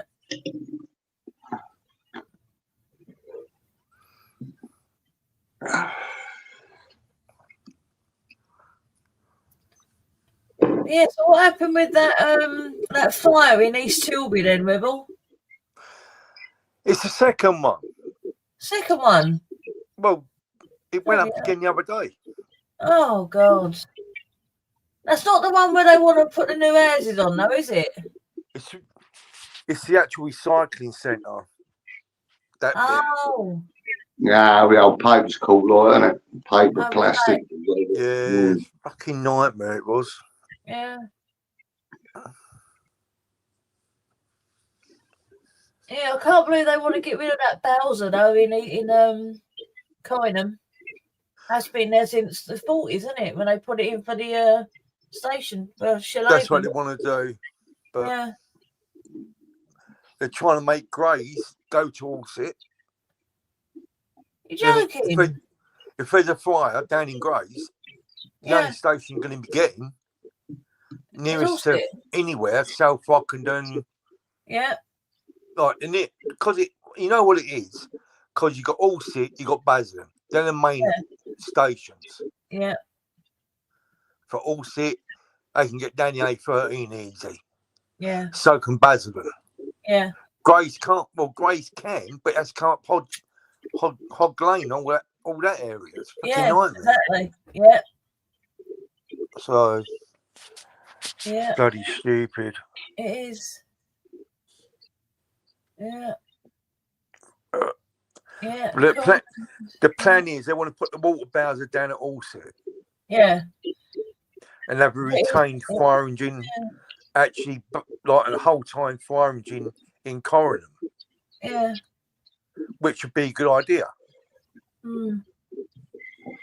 Do away the water bowser down at Allsit and have a whole time crew based in Corringham.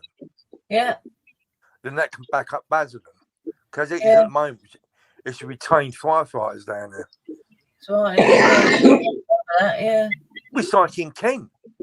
Most of them there now are all blinking retained. Yeah. It's just getting fucking stupid. Right. You go Suffolk, like where I've got a place down in Norfolk. Yeah. Most of the places down there are retained firemen. Oh. It's bloody stupid. Amazing. So you're on a page and it goes off. Fuck that shit. I'd rather than be whole time. Mm. So it's bloody stupid. What have you been up to, Glenn, anyway? Oh. Me, not a lot. Well, I've been battling with BT for the last 2 weeks about a phone connection, but apart from that, just looking after my mum, doing the shopping, doing the cleaning, doing the cooking, and then just chilling out in the evenings. BT's gone with EE now, haven't they? There's when you ring them up, when you ring them up, it says we're joining with EE to bring you the best mobile broadband service ever. I'll tell you something, I've got EE broadband. I'll tell you something, it's fucking better than BT. Yeah. All I've got coming in is a house phone. I've got my internet is with three mobile broadband. So I've got no cables, nothing. It's brilliant. Take it where you want. I had no issue with BT. I was with BT before. But when, as a power surge, like through the internet, it knocks the whole fucking system out. Yeah, what's happened is BT have done an upgrade to the digital system. They've turned it on. Eventually, after 2 weeks, I got to speak to somebody properly. Yeah. They said this upgrade should have took 15 minutes, but I've been off for 2 weeks from the house phone. You want to see if you get a compo out of it. Oh, Yeah. fucking right, I will. Fucking right, I will.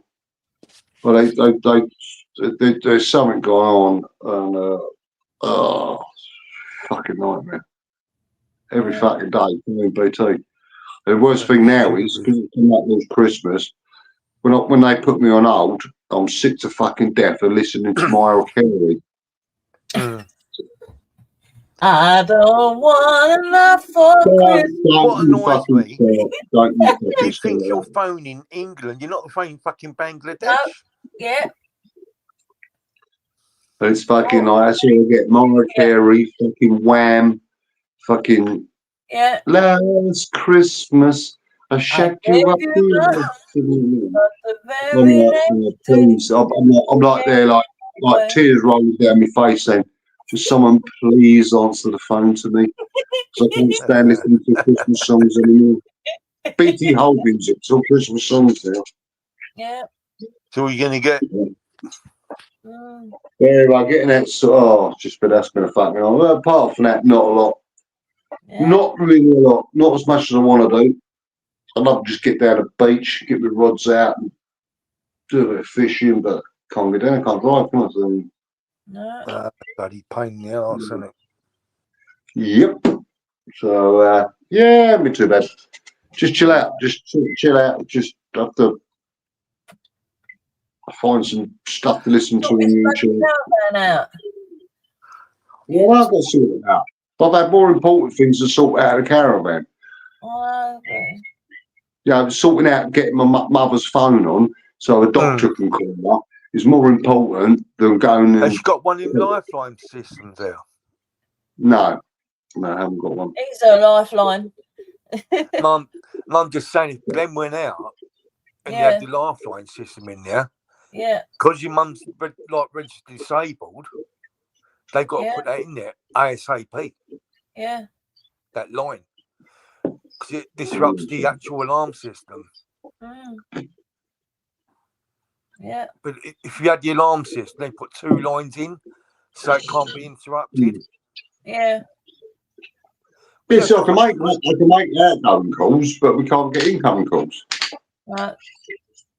I've been talking to one of the top honchos who's given me his actual direct number today. So BT, he's put it as priority. And I said, well, you need to, because, you know, this upgrade, he was saying, well, this upgrade should have took a disruption to your service, should have been about 10 to 15 minutes. Yeah. I've been 2 weeks. So, well, he's eating it on tomorrow. I said, well, I'm calling you at 11 o'clock tomorrow morning. I want to answer. So, just see what happens. It's just fucking nightmare. But they're trying to get my stuff sorted. I'm about to put that on the back boiler because it's more important that my mum's got an incoming call on the phone. So today, I'm not only speaking to BT, I've got to phone the doctors. So that was, 40 odd minutes waiting. And you got the online booking system? Well, yeah, I can't see the screen. And I'm just saying, but once you, like, can't you get a Finibot? Have actually said you're partially sighted or totally blind now? No, I'm visually impaired. I'm partially sighted, visually impaired. Are you claiming PIP? Yeah. Good. Because I said that. If that's the case, see if you can get in contact with RNIB, which is Royal National Institute for the Blind. They'd be able to help you with assistance in regards to phone and everything. Yeah. They will push it more. Yeah. But it's fucking nightmare, but we're getting it. But at least I've got a direct contact number, and when I ring them tomorrow, I haven't got to listen to bloody Mariah Carey. Oh, God. We dance to that. I don't want to Shut up.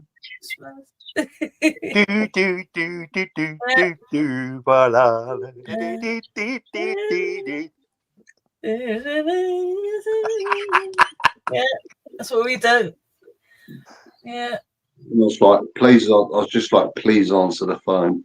And it went quiet. I thought, oh, You're actually phone up tomorrow, a bit of Slade.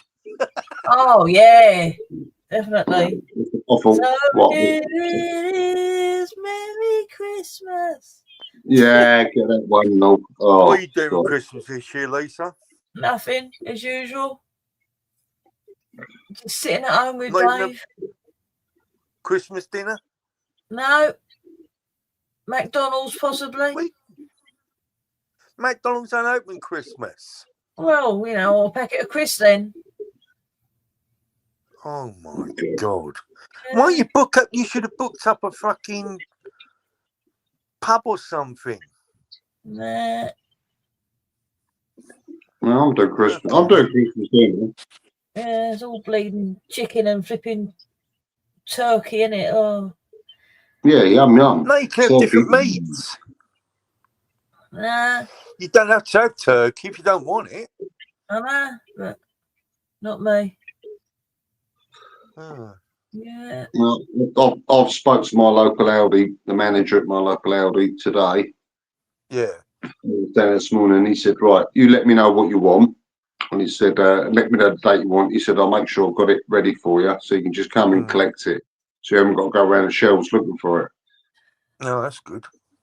So I thought, that's fucking brilliant result, that is. So I'll just get one of those turkey breasts that have got the stuffing in because they are bloody cool. They are handsome. They are tasty. What's that, the one in the foil tin thing?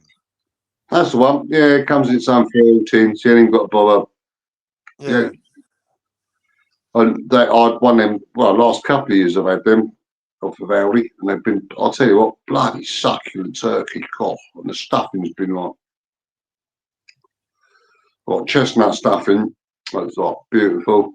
Get a gammon joint, and then just a bit of veg. Lisa, can you cook? Yeah. Why don't you cook a dinner? No, I just don't want to. I'm lazy. Lazy. Got no motivation to do it. No. You and Dave out in the kitchen doing your Christmas dinner, girl. Yeah, I know. He does. He has his little platters, doesn't he? Yeah, bless him. Yeah, not me. Well, I used to love cooking. When I had my eyesight, I used to love cooking. You know, it'd be everything from raw. Yeah, I'm going to get Charlotte to cook for me. Oh, good. Yeah. No, Yeah. I've got to get Charlotte on board. Bless her. She's lovely, she is. Yeah, she is, isn't she? Yeah, have a right giggle with her. Yeah. She likes a good bit of banter. I used to love cooking, making food and barbecuing and. Is that the one Budge used to fancy? It was, wasn't it? The what? Budge. Yeah, Budge is all right, yeah. Is that the one what Budge used to fancy? No, it's Lottie, wasn't it? No. It was Lottie, wasn't it? Yeah, Lottie, yeah. Yeah, what happened to her? Don't know. She just vanished. Yeah. Weird. Yeah. I can't wait to get out. Where are you now then? Still in Greece? Me? Yeah. I'm indoors. Oh, you're indoors? Oh, I thought it was in Spain or something. Huh? I thought it was in Spain. But you're No, not. not at the moment. I'm back home. Right. So. You're not in Grays no more, are you? Hey, no. You're not in Grays? No. Huh? You're not in Grays anymore, are you? Not at the moment. I'm not, no. No. So. You're not breaking any more scooters, are you? I'm in Norfolk, dear. Behave. Oh, yeah. I'm up just down the road from Adrian. You're not going to, oh, right, because you're not going to break any more scooters. No, I want to use your scooter to plough his field with. That's a bleeding bugger, that is. That scooter. Bless him. Yeah. Lovely bloke. Yeah. So I was like, if he could get a load of people to go up there, yeah, get all the fencing done and all that up for him, yeah, it'd be a load off his back and a load off his mind. Exactly. I get local fucking homeless out there to fucking do it. They ain't doing fuck all. Or get the immigrants to do it. Well, there is that Facebook site. Is it Suffolk Small Holdings?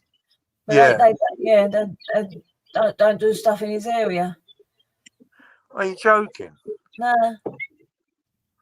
Hmm. Yeah, I saw that. Yeah, I was on Budgie's Locking the other night. Yeah, I heard. Glenn was on there for a little while. Yeah. Begin. And Nathan just that was Friday night, wasn't it? Yeah, Nathan popped up and ripped into Budge. Yeah, and now Nathan's blocked me. Has he? Yeah, he says to me, "Oh, you didn't stick up for me with that jukebox." I said, "I didn't even know the bleeding guy was, so how can I stick up for you?" So he's blocked me. Jukebox. Who's jukebox? I don't know. I can tell you that. I know, but I don't. So he's blocked me. Never heard of him. I told you a couple of years back, Lisa, for Nathan. Fuck him. Yeah. Said you fucking off out of it. Look how many fucking channels this year he's been run off. Look how many fucking clips have been made about him. Look how many channels are just slagging him down. Look how many channels I've got no issue with him, man. The day I just let him get on with it. I said that fucking 2 years ago. I banned him when I was doing lives. I banned him 3 fucking times. Yeah. Banned him, let him on, created. Banned him, let him back on, created. And the third time I was just like, fuck it, that shit you gone, fuck off. But that's it. And if he comes up on one of your live streams and pops up, I'll just tell him to fuck off. So that's all I've got for him. I ain't got no time of day to have a conversation with him or attempt to have a conversation with him. It's just fuck off back down your fucking sewer pipe. Fuck off back to Discord and cause your grief over there. Yeah. That's me, innit? Well, you got issue with him as well then, Lisa? Well, he's blocked me. I just come on there to say to him, who's ghosting today? Because there was about 12 people on and no one was speaking to him. So I said, "Oh, you got ghosters, Nathan." The next minute, "You didn't stick up for me in Budgies. You in that jukebox. You're gone. Fuck off." He went. So I said, "Fine, okay." That's all you get out of him. You're banned. Beth, my darling, how are you? Yeah. You're banned. You're blocked. Yeah. You're banned. You're blocked. What you doing in my chat? What you trying to get on my live stream for? You're banned. You're blocked.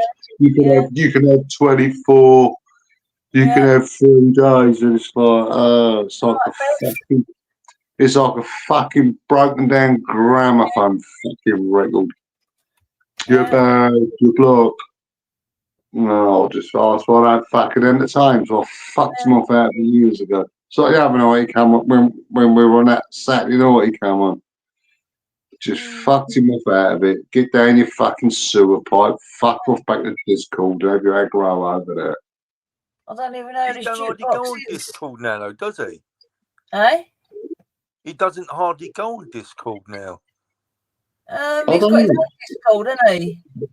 I don't. With, I know he's got his own Girl. Discord. London Girl. I know he comments on Rob's now and again. Yeah, very but he's rarely. on London Girl. Yeah. Many dates. Each to their own, really, isn't it? I know. So. Yeah, well, at the end of the day, I just got sick of hearing whinging fucking voice. Oh, you're an alcoholic. Yeah, right, Nathan. Yeah, so 3 glasses of wine in the evening. You're an alcoholic. Yeah, right. What you got to bring to the table? What level of conversation you've got to bring to the table? Oh, actually, no, because you only got 3 fucking brain cells, and they don't function either. So you haven't. You're an alcoholic. Rebel, there's 2 people after you now. Hey, best spoken for. She's lovely. She is, bless her. I want her dog. It's beautiful. Oh. She's got a beautiful dog. Oh. Wow. Yeah, I mean, when I walk down to Aldi's in the morning, it's not every day, but there's a couple of dog walkers, and they've got two beautiful. One's got a Labrador called Cadbury, because it's a brown Labrador, Ah. and that just attacks me. Not violently, but attacks me.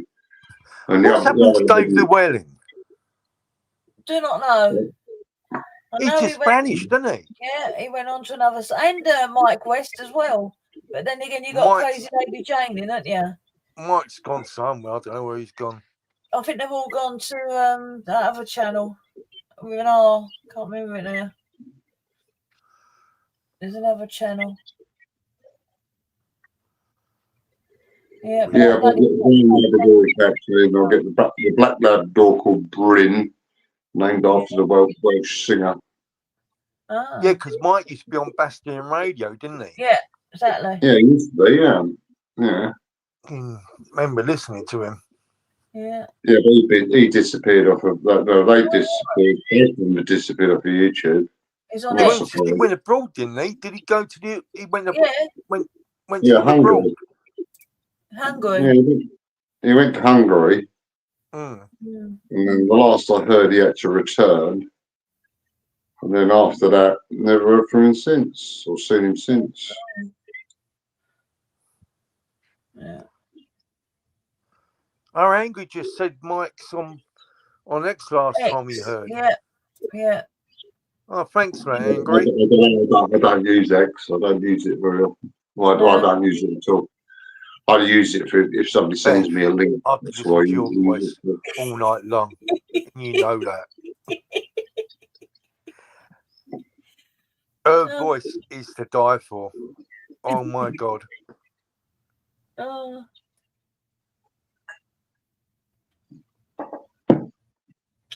Anyway, right, I'm disappearing.